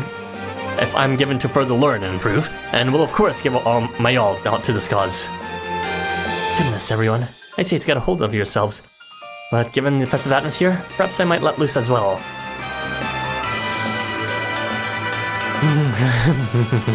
Amazing. It's as if there's no limit on your appetite for action. I'm definitely feeling the love. I guess we're going to be doing this to the very end. We got so many stories to tell the cafe staff when I get back. You can count on me as well. I'd rather not end this on a low note myself. What did I say? What did I say? God damn it. Stop clicking so fast. Seems like some fun is brewing over this way. Been a long time since I last felt the electricity in the air. Send the drones in! Make sure you get all this on video so we go viral. If you're gonna do this, you're gonna do it right. I like how this Epilogue shows up for a lot of these scenes without saying anything. He's just like, ah! Let's do this! Let's do this! It's an encore showing, amigos y amigas. Unscheduled and unannounced, but not all unexciting. And since this wasn't planned, there are no rules this time. It's a true free-for-all. No enemies or friends, just targets. There is still plenty of snow to go around, so I hope you're ready for some more fun. Let's squeeze every last second of this. It's Valentine Snowball Royale. Game on!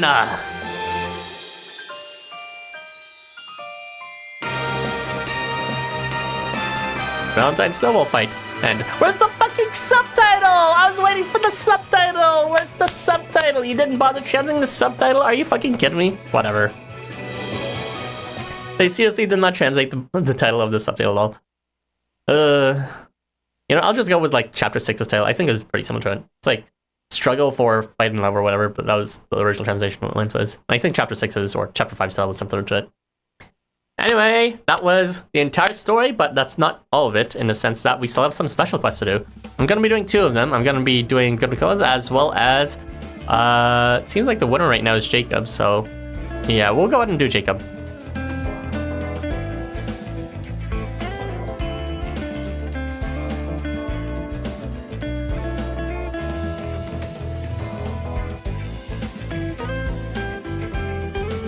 Oh, wait, the wrong area. Special quest, please. Here we are. Alright, I forgot. A shit ton of things got translated at the same time here. Well, we're only gonna do Jacob's, as well as Girimekra, so that's fine. Let's start by ascending, please. So we'll start off with Jacob, and we'll finish off with Girimekra. Yeah, that was a surprisingly good event. Strong impression overall. I'll give my thoughts after, but you know, you've heard all my thoughts on the event. Essentially, I've periodically spread throughout the playthrough, so I'll just be reiterating all that. Maybe I'll try to think of some other thoughts I haven't said yet, but I'm pretty sure I've given all my thoughts already.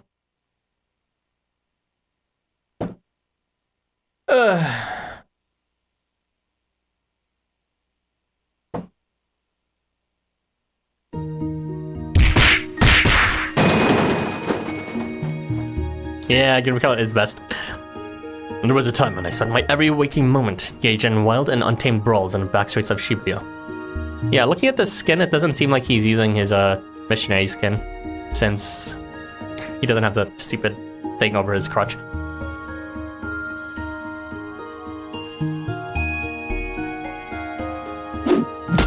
Sorry, just his boxing skin. There was a time when I would do nothing all day but box in the ring at Korakuen.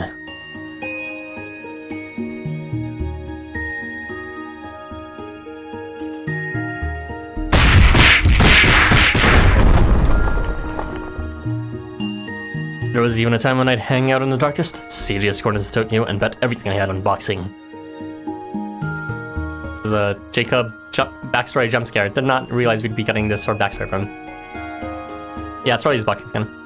Then, when Missionaries was founded, whilst under the watchful eye of its Count of its co-founder.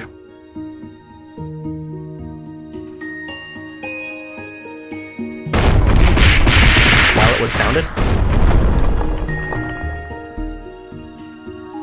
So the Missionaries was founded? Who founded the Missionaries? I thought it was Jacob, but he was just a guildmaster apparently.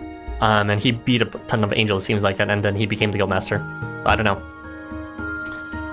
There was a time when I infamously faced off against the angels, simply wouldn't learn their lessons, and I delivered my love unto them with these fists of love. The most important thing for me this whole time has always been the courage to take that one extra step, the readiness to move even just a tiny bit closer to my goal.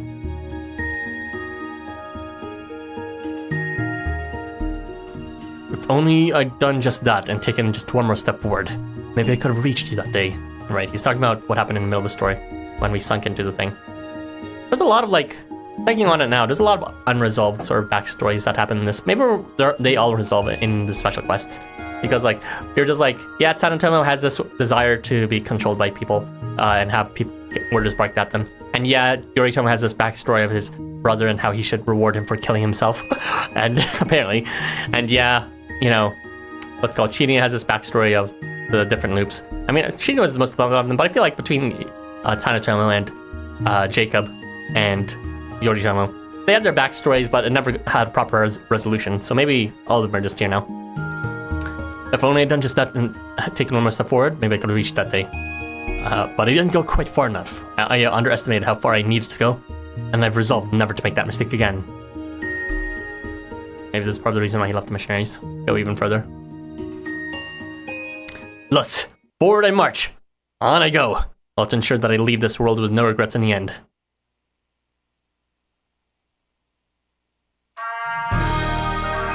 The Valentine Snowball Fight's unscheduled, spontaneous after-fight that Jacob had spurred into being has finally come to a close.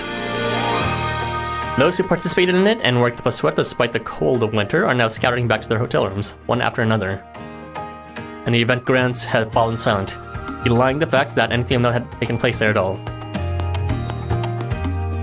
Ah, Arthur, there you are. Hey, pretty spiffy. What brings you here? Looking for some more snowball action? Ah, thank you. The other members of the guild picked it out for me. And knowing that it's to your liking makes their efforts all the more valiant. I wanted to express my gratitude to you for running well with me during the event, Arthur. Returning to the guild when I did was mere happenstance. It is the part you played in all of this. Yet the seeds sown by these acts of happenstance have blossomed beautifully and borne lifelong memories as their fruit, which include the joy of confronting you face to face and trading love in forming snowballs and fists. Not to mention standing with you shoulder to shoulder and spreading that love together. All of these memories have taken residence in my heart and will never be forgotten, no matter how many years pass by. What? I think you deserve the thanks here. I also won't forget your fists of love. You're a little close, Jacob. I thought our exchange of love concluded with the afterfight, but it seems there was still more to give, as there always is. You just had to see this before you went to sleep. Really? Okay. I think you should know, there is someone I hope to reach with these fists one day. This person is beyond my reach as I am now, but I shall continue to train these fists so that I do not miss any chance to come. However, to that end, I shall inevitably return to my days of wandering once the event has fully concluded. Ordinarily, I would have set out already, but this time, before I do, there is a loose end I wish to tie. I was hoping perhaps we might take that next step and spend some more time together, Arthur. In fact, before even that, I wonder if you might do me the honor of closing the gap between us and standing by my side. What's the no option? Just kidding. The no option is not picking this special quest at all. I was going to invite you, in fact. I can go after you for a bit. So, shall we away? For 2 pieces of pods, just south, you can only do one destination. Is it the sauna? It's probably the sauna. The fuck is this? What is this place? What have you brought here? What are your intentions? You're not trying to marry me, are you? It is, as you can see, a wedding hall associated with the resort hotel. And as there are no weddings scheduled for today, I was able to obtain permission for us to make full use of it. Okay, see though, that's more than I was asking about. So I get to marry you? Sweet. Ah, good. We are of the same mind on this then. This is how I see things, Arthur. We have shared an unforgettable time over these past 2 days. As stalwart allies, worthy opponents, and so much more. You want to marry him? Sorry, but I'm marrying him. As you can see, I'm the one streaming this and playing on my own account, so none for you. During this event, we permitted one another to exchange love and blows countless times. We've enriched our relationship so much in such a short period of time that there is only one route left to take with it. This route. We are to be united! Are you nervous? There's no need. This is common practice for a student of your grade. Were you unaware? Indeed, here in Tokyo, we are already of legal age to file all the needed paperwork. So don't worry about anyone who thought it was illegal to simp all these students. In fact, it was okay to simp all these students. In fact, you can marry them and bear their children. So let us not tarry at the threshold, but walk together hand in hand down this virgin road. Oh, hold on for a minute. You're taking things way too fast. I can sign papers with you. Sweet.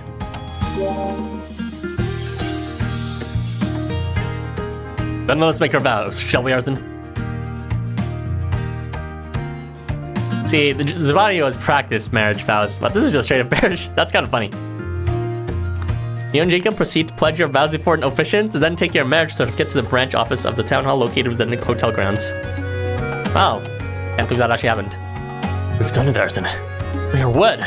Such bliss. We must officially report this union to our respective schools later as well. You can only imagine how shocked everyone will be. But I know this is the right choice, for I have a discerning eye. Not in a literal sense, as it were, since I'm blind, but figuratively. Still, even I must admit that I've gone down my own trend of moving forward without hesitation, so much that I am trembling. But I am certain that you, and you alone, are now and ever shall be the only one for me in this whole wide world. Don't worry, you're legal. Now then, Earthen, come this way, please. As I deflower you, will you accept this? That is a token of my feelings for you. It's a chocolate? Is this the loose end you spoke of? Well, I was hoping it'd be a ring. Oh, I have one of those prepared for you as well, but this is something separate. I'm quite proud of my actions in the final round of the Snowball Fight. And though victory was handed over to our rivals through them, I believe these fists of mine earned something far greater. Yet I could not help but still feel somehow unfulfilled in the end, and just wanted to properly share my feelings with you now. So please accept my gift of chocolate, not as a means to capture your flag, but as a humble means to capture your entirety, and as a symbol of my regard for you. Thank you, Jacob. Of course, I graciously accept, and I'll have to appear you in kind soon. No, I desired only to make my own feelings known. There's no obligation to repay me whatsoever. So, I thought I was going to go the sex route, as it normally has been for the past year with all these special quests, which, you know, I'm done. I'm down for that. Like, I'm desensitized to that. And also, you know, I'm down for it. But marriage is definitely something a step further I never would have expected for just a silly side quest. Although there is some place I'd like to go if you'd indulge me. Not as a payment, mind you, but if you are so inclined. Well, I guess marriage doesn't really matter, since the whole death to us part thing doesn't really matter when you're dying a million times every loop. Anywhere. Can't be more surprised than before. Are you planning? I can handle. Thank you, Arthur. Then let us once more away. I really like that expression. To away. Welcome. Thanks for coming. Two of you then? Please, right this way to your kitchen. You may feel free to take all the ingredients you need from here. Okay, so what is this now? A mini kitchen and tons of chocolate? Is this... Damn, remember Isama's?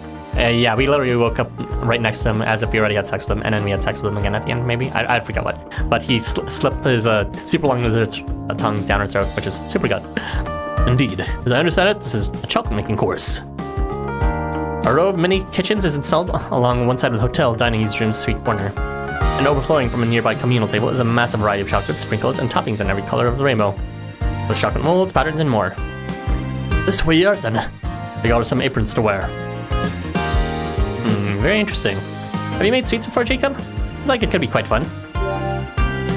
Thanks to these eyes, I'm rarely permitted in the kitchen, much less behind burners. But this course is quite streamlined to make the act of preparing chocolate as easy and approachable as it can be. So I've been hoping to give it a try for some time now. I still have a feeling I wish to convey to the other missionaries after all. And everyone else for that matter.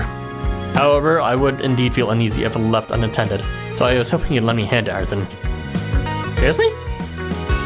You would feel uneasy with that? You who can get around completely blind, punching people with any sight, you would be ready to do some cooking on your own. Okay, sure. Well, let's do this together. We can do anything if we try. Sure. I have no experience myself. I have a bit of experience. Not with baking though, so let's pick the last one. You're literally the perfect baker. Jake needs you. But he already married me, so... Sorry, there's no room for two. Peace. Oh? Well, then we can both learn and produce the most amateur of amateurish chocolates as a pair. I've been instructed how to proceed by the staff. They offered to provide additional help.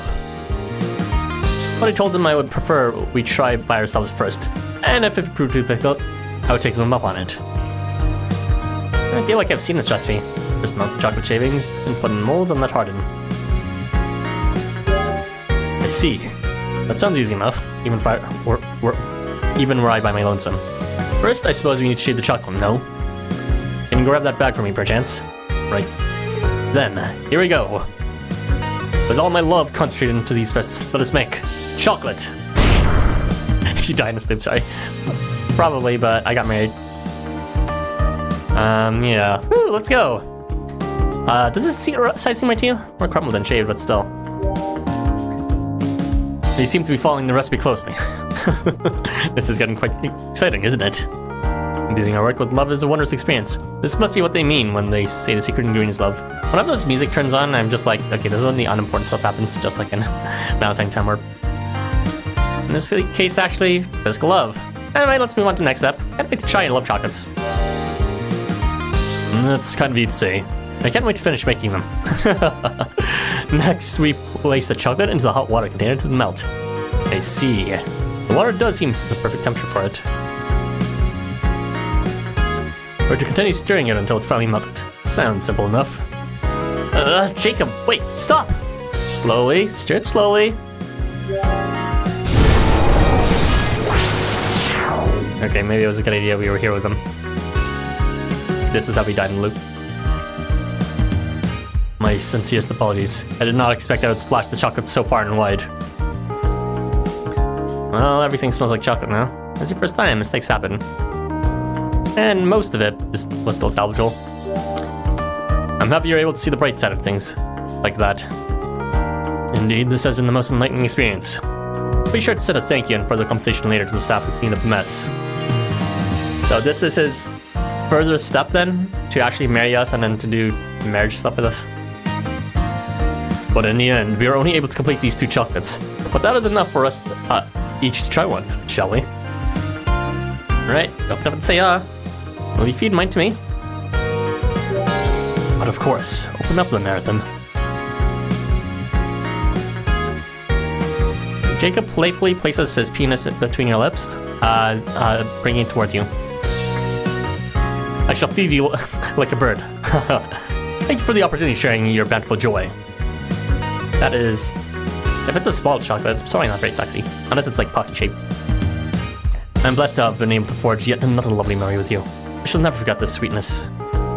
Now, would you do the honor of accompanying me to the hot springs, Arthur? Taking the chance of cleansing ourselves of this mess we made, I've used our prize tickets to reserve them for us now.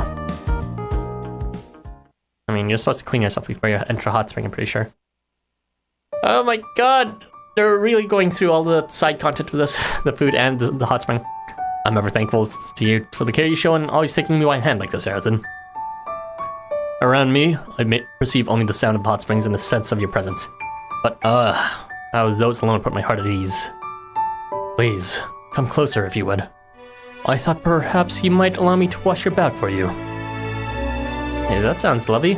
Not too hard, please, okay? Only if you let me wash yours after.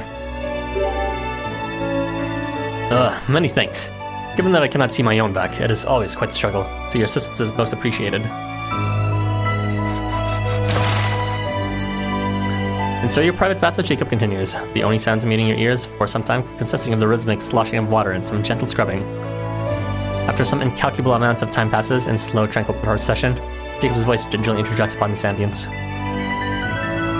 Although my eyes cannot see, the feel of your body upon these fists communicates everything there is need to know about you. How you'll move next, what you most desire, and how you perceive me are all expressed clearly as day.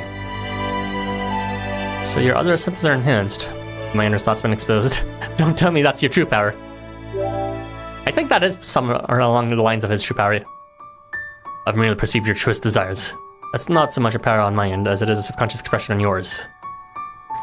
Either way, please do permit me to thank you again, Nathan. I cannot stress enough just how happy I am to simply be here with you, and to be able to have this exchange with you. Still can't recall our past together. Can you tell me more? It stands to reason you couldn't, and perhaps you shouldn't. It's just a memory that pops into my head from time to time. The world is filled to the brim with miracles. People just don't know it. I, who once lost the light and fell into darkness, heart filled with naught but hatred, stand as living proof of that. That's why I wish to share the love I received. I wish to convey to everyone else the miracle that came to reside in these fists of mine. Jacob clenches his fist as he says this, confirming the fire that burns within him. He then smiles. For that fire is a miracle he received from a certain someone in a certain place, when he was at his lowest point, having lost sight of love and fallen into the darkness as part of a gang. Huh? As part of a gang?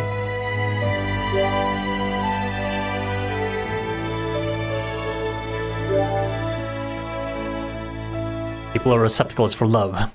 Is he talking about like before he joined the missionaries, I guess? And when one receives loves, it is only proper to pay for to others.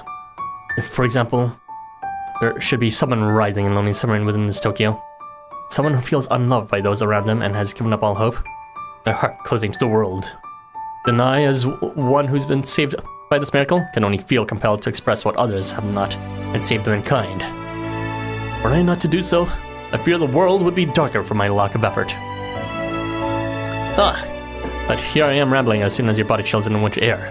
My apologies, Arthur. He'll lead Jacob by the hand over to one of the tubs of natural spring water, and he slowly lowers himself into it, up to his neck, soaking it in its warmth.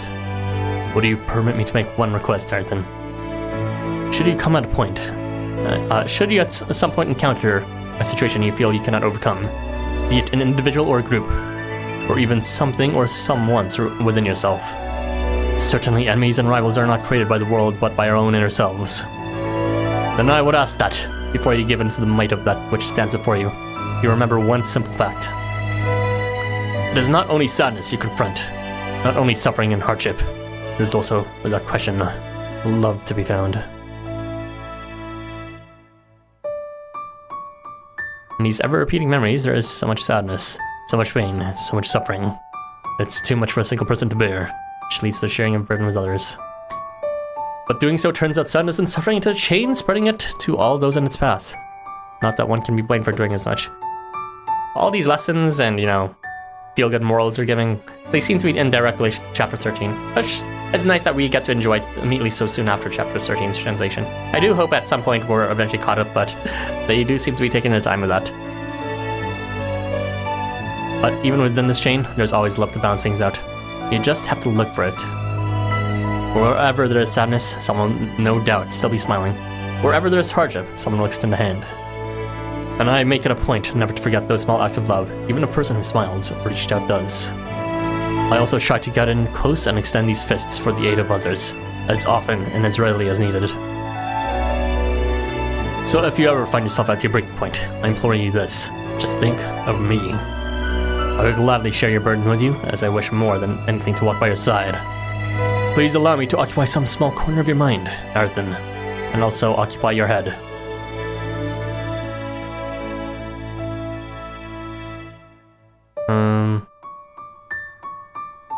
I feel like I always want to pick the second option, but I feel like the third option is always the horniest. But I feel like personally the second option is the most intimate. Whatever. I can feel your passion and warmth spreading throughout my body, Arthur. Oh, that was the sound of clothes being taken off. Both you and Jacob feel particularly warm wherever the other has touched. Wherever the other has touched. And before you know it, the warmth in his and his blend together into a single source of heat that cloaks both your bodies at once. Jeez, please forgive me, for I know not what to do. I can scarcely hold back the stimulating passion stoked within me any longer. I love you, Arthen. I love you just as you are. You, and only you, Arthen. With this proclamation, the two of you continue to express your love for one another for quite some time. Express unrestrained and unquenchable. You are sweet. Oh, so sweet, Arthen. They say that when one loses their sight, their other senses become sharper. In keeping this, all the senses in Jacob's body find themselves at their sharpest in this moment. I fear that things may get a bit wild from here on out. You forgive me, Arthen. As he proceeds to cripple me. The chocolate you spilled all over yourself is long gone. But the only thing the hot water, the only witness to this tender scene, could not wash away is your expression of love. It can't wash away that expression of love, huh? Alright. Its dark sweetness remains within the waters, however, like a beacon of light conveying the course of events long past but never forgotten. Out in public too, in the middle of the day. Jeez. As though winter is clinging to life, a single snowflake flutters down from the sky and lands just next to you, where it promptly melts under the extreme heat.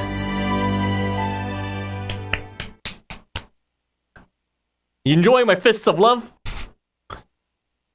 Let's see. You tried Vapla's special quest, but the game crashed like always for you. Oh, that's sad. I will not be doing that on stream though. I mean, it's probably short, but it's like completely out of topic with us. Anyways, we'll be finishing off with Girimekra. Let's do this! Girimekra! Unfortunately, usually these, the introductory events, or, you know, the introductory special quests for brand new characters don't end up being horny, usually. So, we're just gonna learn some good old backstory for Girimekra, most likely.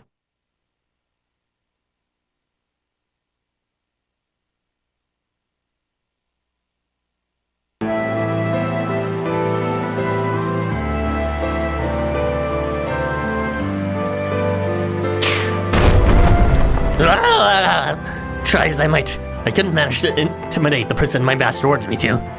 I just fell over like a sack of bricks. Ever since then, it's been my fate to tumble from one place to the next. And in the hollowed-out world of Shangri-La, at least, there's simply no value in falling. The cycle holds no merit there. I've just been suffering through each day all this time, always uncertain if I'm drawing near to my goal or distancing ever farther from it.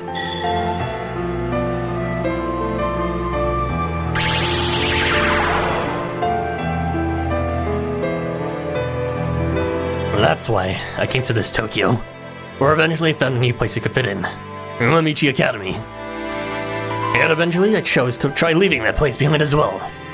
Am I destined to keep tumbling from place to place like this for the rest of my life? The thought scares me, terrifies me even. And yet...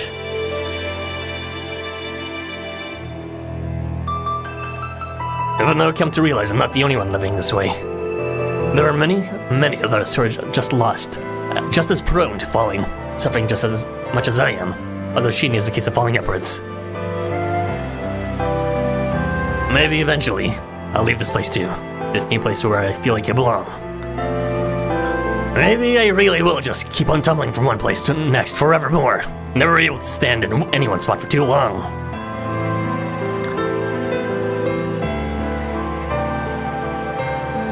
He's happy with us. Well, that's okay. Because I realize now that wherever I may find myself after the next spell, there are sure to be new people to meet.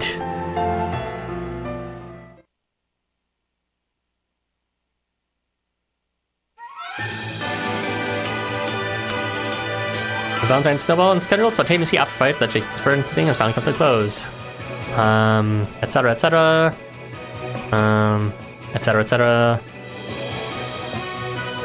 It's within this dimming lit and quiet field that an imposing figure now very familiar to you can be seen keeping very busy.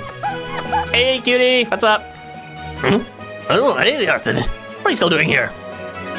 Give me that big black trunk. I think that's my line. These threads. They really suit you. Do they? Oh, thanks. I wore this sort of outfit all the time back in Shangri-La. I can show you where I got it sometime, and we can go there together if you really like it that much. I'm just out here helping a little bit where I can right now. The Valentine Snowball Fight is over for real now, so all that remains is to go home, but somehow I'm having trouble tearing myself away from this place. That's why I asked if I could help to clean up. And in Var I found something for me to do. Just like this. I'm cleaning and polishing the gimmick items, and putting them away. Hey, that's the thing you were doing for. Since they represent a missionary, so I can't just ask for a job and not do it well, you know? I'm doing street clothes, yeah, I love it when they use their native clothes like that. Sounds like a good old girl call to me. Mind if I lend a hand? Hey! This is my job! I'll do it by myself! Sir, your balls look heavy. Mind if I hold them for you? I'm not placating you or anything. I'm doing this because I want to. Can't bear to leave this place either. No. Okay then. That's fine. It'll be a big help, I'm sure, then. The two of you work almost automatically, cleaning and tidying up as much as you can in this event space that's now gone fully dark and eerily quiet.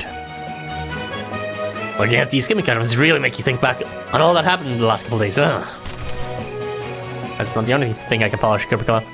Like these dual machine guns were Tantel's gimmick item, right? How can someone even handle guns this big? I didn't think Tantel really took any of this very seriously at first, but that impression sure did change once as the fight wore on. A person's face is something to attract others to look its way, huh? Well, I sure couldn't take my eyes off Tantel's face. Oh, and hey, check out the Slanger. That is indeed a quote that Tantel said in the story. Does that be Yoritomo's? That's the man who wears abandonment like a pair of gloves. Do whatever you must do and win, he said. I mean, it's just those words he inspired his whole team. It's like he was always several steps ahead of the others, moving everyone around the boards like pawns, himself included. And it wasn't just those two. Yoshiori and Dr. Shannon contributed so much to the game as well, but I won't elaborate. And all the others on top of them. Every single participant was just so amazing. Oh no, he's doing his thing where he compares himself to everyone. I'm sad that we lost, don't get me wrong, but I still have mad respect for all the warmongers who beat us. Tough opponents and stalwart allies. I wonder if that mad respect phrase he says is what's called something he picked up from the Michi Academy. May I fight with and against them? May I fight with and against them again? Sure was an unforgettable experience. Right? Oh, look at this one! This mechanical fist will shake up Skip at him. Yeah, Girimekra was amazing! He's amazing! No matter how many times I look at it, I'm amazed. I mean, this was a snowball fight. They chose the melee weapon. But he just pushed right through all the absurd hurdles that brought with it, smiling and laughing through the whole time. Yet even despite his indomitable power, he never once hesitated to refer to someone else who was in a situation called for it. And now he's saying he's going off on another journey somewhere after this. I wonder if I'll ever run into him again. What? He's running off after marrying me? How dare you? Oh, check these out. Dual pistols. These are Shinya's, aren't they? A perfect implement for someone like Shinya, who's always fighting as a duo with Cupid. He really gave his all in the game, and everybody loves him. From where I stand, he's practically shines like the sun. It's hard to believe he's been dealing with his own worries all this time, but he faced those issues head-on, to his credit. Yes, I gathered up a lot of courage too, though, from traveling to all sorts of different places before I got to Hayama. Of course, it wasn't just the wandering that did it. Ursula and Zabania, as well, I won't elaborate on them though, and all the other missionaries, and the warmongers too, and our two sponsors and hotel staff. Everybody gave their all in their unique ways. That's why this event was such a success. Mad respect to all of them. He's so cute when he says mad respect. And to you, Girimekra, you're so great. You shine like the sun out there. You truly earned that MVP title. Stop it. I've been doubting myself all along the lake. If I have to be honest, I feel like I owe you a whole heap of things, Arathan. I mean, frankly, really frankly, in this event, us as the protagonist did next to squat in either team. And even in the final battle, we are assigned as like the flag, but all he did was just kind of stand there. And we didn't even take anyone's chocolate. Yoritomo forced it on us, so we literally did nothing the entire event. Which I think is fine, because not all events have to be centered around us. But it's funny how they're rating so that we are responsible for, You know, the one that tips the scales for each team, even though we clearly were not. Up till now, I've always felt like everybody but me shone. I was always envious of them for being useful when the time came. Whenever they'd sit somewhere new and stand under their own weight, I'd always think, that's amazing. I can't do that. I'm always shy to fulfill my role, to play my part. I always ran in, fell flat, and then picked myself up just to do it all over again. But I had no goal. I realized that every move I made brought me no closer to anything, nor any farther away. I just stayed put. And it's not just that. In this world, there's always been more to it than that, even from the start. I've always had this feeling like if someone else was gonna arrive at my destination, why did I even have to get there at all? I could just help others, even if it seemed like I was getting farther and farther away from my goal. I'd be getting closer and closer to the essence of it. You know, talking about this reminds me of a story from Shangri-La.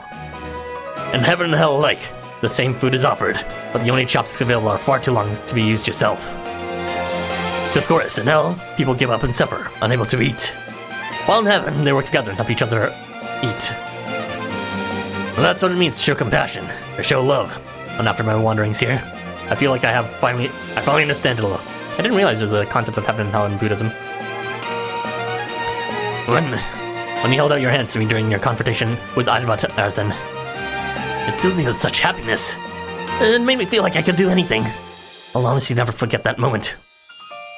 It was absolutely my pleasure. It was you stood up in the end. Oh, get a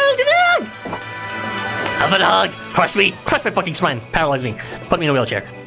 Oh, my heart wasn't ready for that. You gotta give me some more warning, Ethan. I'm honestly so grateful to you. To all of you. Even to Arvata. A lot may have happened, but Arvata, he didn't give up on me. He was just trying to save me to the very end. Hundreds of hells in Buddhism. Ugh. I don't know if you really felt sympathy for me or if just being compassionate. But I was happy for the effort either way.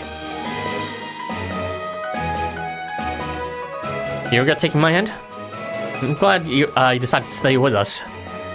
Okay, give me a call. Give me your hands! Your hands are so warm. Those warm hands are what pulled me back to reality at that moment. That's why I'm standing here now, still in this Tokyo, with you by my side. Which makes me happier than anything. And I think that's the last of the gimmick items. We're all clean and orderly now. So, are you free by now by any chance? We did get those free tickets from Andvari after all. And I know they weren't meant as payment for our work or anything like that, but still. I thought maybe we could, I mean, hang out and enjoy ourselves here a little longer, you know? You even have to ask, just have to invite you myself. Anything specific you want to do? Actually, there's this great, there's this great cathedral, you know, where we can get married. Yeah, there is something I really want to do. There's something I really, really, really want to try riding. Let me ride you! Is it the ski lift? Sorry to keep you waiting, the preparations are not complete. Right this way. You'll need to wear a helmet and goggles. Please try these on and let me know if they're too big, too small, or too tight. I see, a snowmobile and... Wait, is this like on the flyer? Yeah, snow rafting! I've always wanted to try it. That snowmobile will pull this boat. And check this out! A boat is shaped like a motorcycle. A lot of folks at Rumi should love riding motorcycles. I've always envied them for it. And I've always worried that what would happen if I fell off while riding. So I never worked up the nerve to try it myself. Yeah, that is a pretty big fear. Or legit one, rather. So that's why when I was looking up the website for Hakone Snow Resort, and saw this on the list of activities, I got all excited. I'm pleased to hear of your enthusiasm. I'll try to put the pedal to the metal on Snowmobile for your utmost enjoyment. Please get in position, as we'll be starting shortly. May the winds be ever in your favor. I'm getting excited now, and kind of nervous. Hey, if you're going to be hanging out so tight, hang on to the boat, not me! Actually, you know what? It's fine. If you want to cling to me, go for it. Just whatever you do, don't let go. Are you both prepared for departure? Then let's get moving. I don't think the only safe precaution left is to make sure you've got a tight grip at all times. Ready? Let's do this. Full throttle. Suddenly, it's like we're going at Mach 5. The world around you becomes a blur as the roar of the snowmobile fills your ears and waves of displaced snow fill the air. The wind whips at your clothes, and the G-forces ahead nearly overwhelm you. Girimekra instinctively closes his eyes when he forces them to open once more.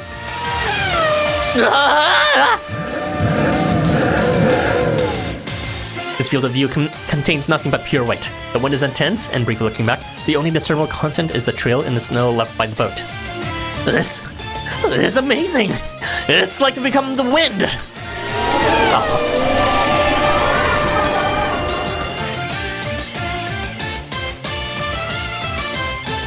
Nice job hanging in there, you two. Please be careful as you alight from the boat.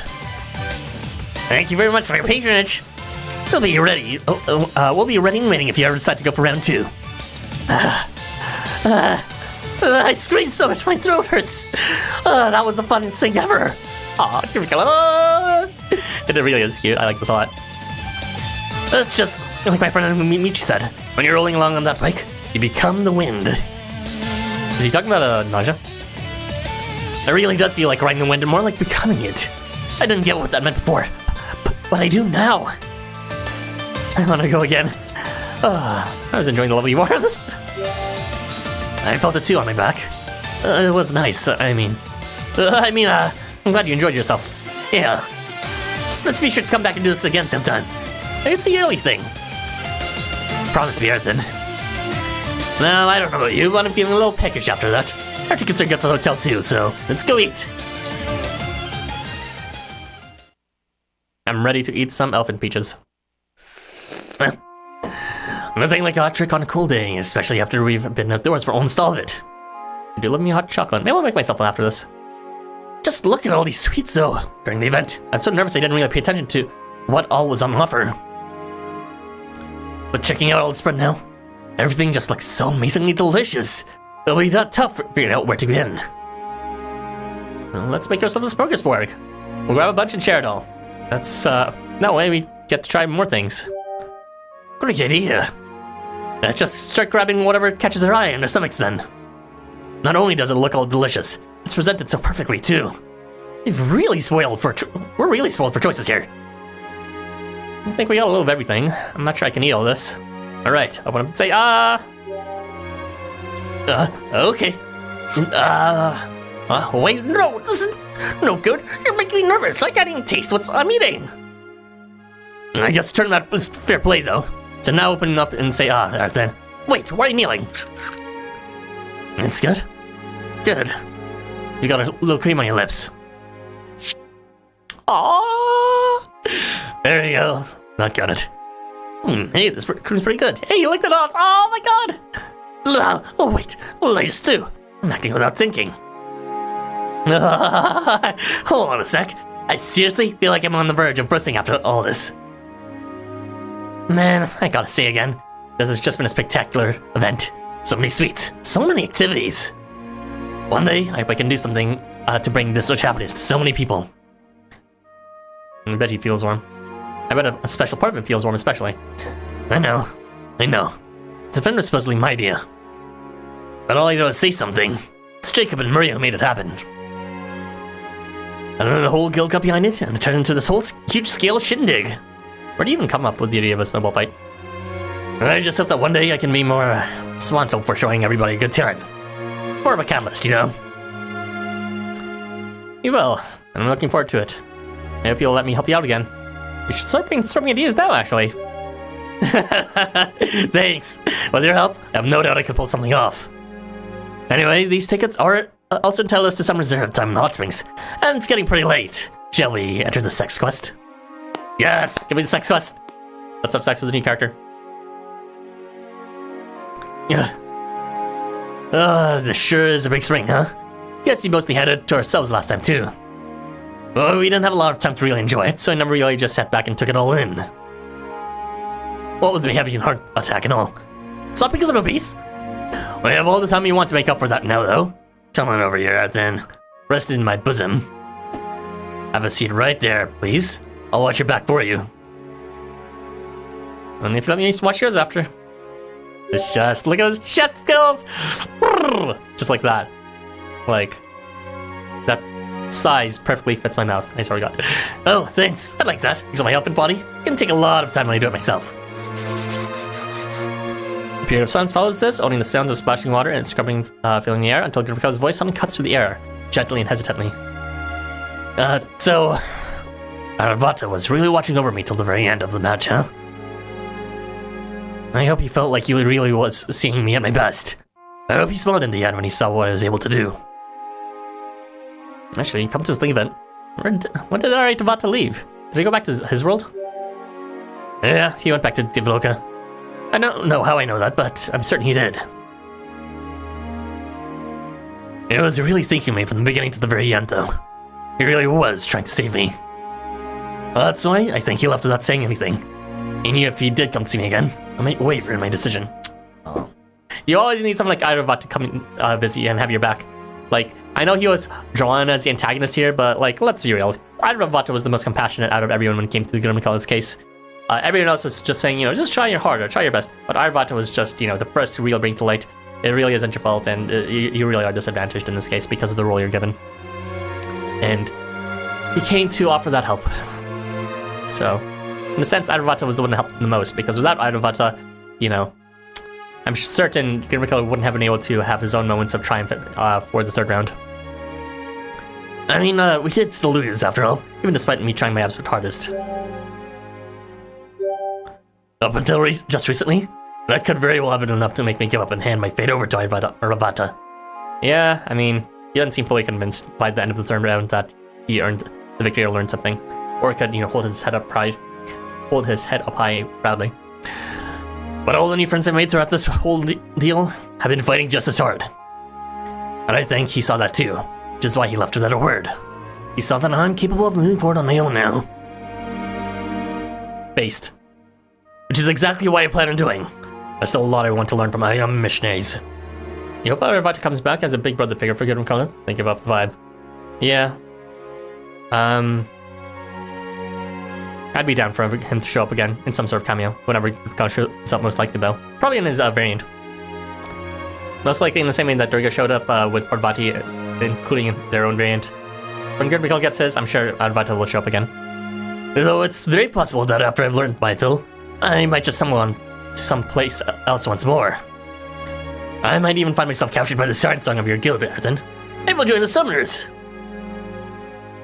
Yeah, I know it's just joking around, but I feel like this is just like a giant advertisement in terms of, yeah, the new guild feature for guild affiliations is in. You should try it out sometime. It's kind of funny. You're welcome, Girimekra. Looking forward to the day. I'll be ready, and I'm a strict master. It might sound weird, but I actually hope I get to run into him someday. Not just as me and some other side of me, but as Girimekra and Aravata. I think I'd like that too. And I'm sure it's in the cards. Let's both look forward to it. Absolutely. Now, let's get in before we freeze our butts off. There really is nothing quite like a big bath. Even somebody with my build can really relax in a place like this. Be careful though, it's slippery. If you walk around, you're liable to...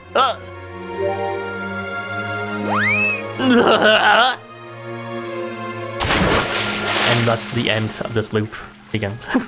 And we died. And then the main loop began. And we never saw Girimekra again, out of shame. You instinctively reach out to catch Girimekra as he falls, though you quickly realize this might not have been the best of plan, is that two of you tumbled together into the drink. A sudden splash of hot spring water from your unplanned cannonball quickly begins to rain back down all around you, throwing a rainbow in the air. We're so gay. Good for us, good for us. But you have £1 me one day if you join. True. That is the requirement for joining Summers. Everyone needs to clap these cheeks once. Sorry about that. I guess something about me are just never going to change.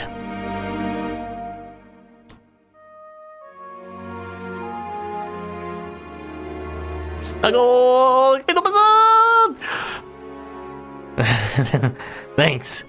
It's funny, Your hand feels so warm to me. I've just started thinking of it as a literal helping hand. I know I'm just going to keep falling from here on out. And it's going to keep making me feel bad every time.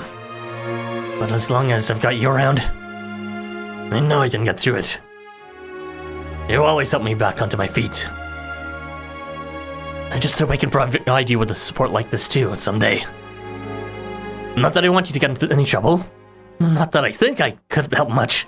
But I really, really want to be your hero.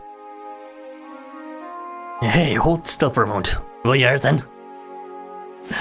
Without another word, Girimekra relaxes his massive hands around you and pulls you in closer to his chest. The warmth from his body is noticeably different from that of the hot spring water, feeling more intimate and personal as you soak it in. Sorry. There was a lot more I wanted to say, but all of it's just poofed right over my head. So let me just say this, Arthur. I want to be with you, always. And to show that I'm serious, I offer to you my love. Girimekra shadow cast by the light, reflected off the nearly fallen shell, tumbles onto yours and merges with it, overtaking it completely. In this world, there's at least one form of falling that can bring... There's no way! There's one form of falling that can bring happiness? There's one form of falling that can bring happiness, both to me and to you. I love you, Arthur, and I'm falling for you. Oh my god, truly the Umichi way. They said, fuck it, we're not going the softcore route, we're having sex straight up. The two of you are alone with the silence of the hot springs, on what has thus been for a clear night with beautiful crisp weather. But as though winter is clinging to life, a single snowflake flutters down from the sky and lands in waters just next to you, or promptly melts in the heat.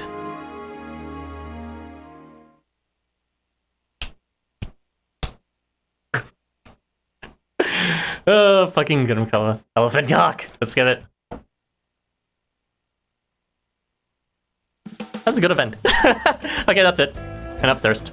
Let's head on to the thingy screen. They fuck, we fuck, and then we fucking die, and the loop resets. I mean, what better way to go? I'm sure there's a few loops out there where we died from Snoozy rather than from some old ending thing.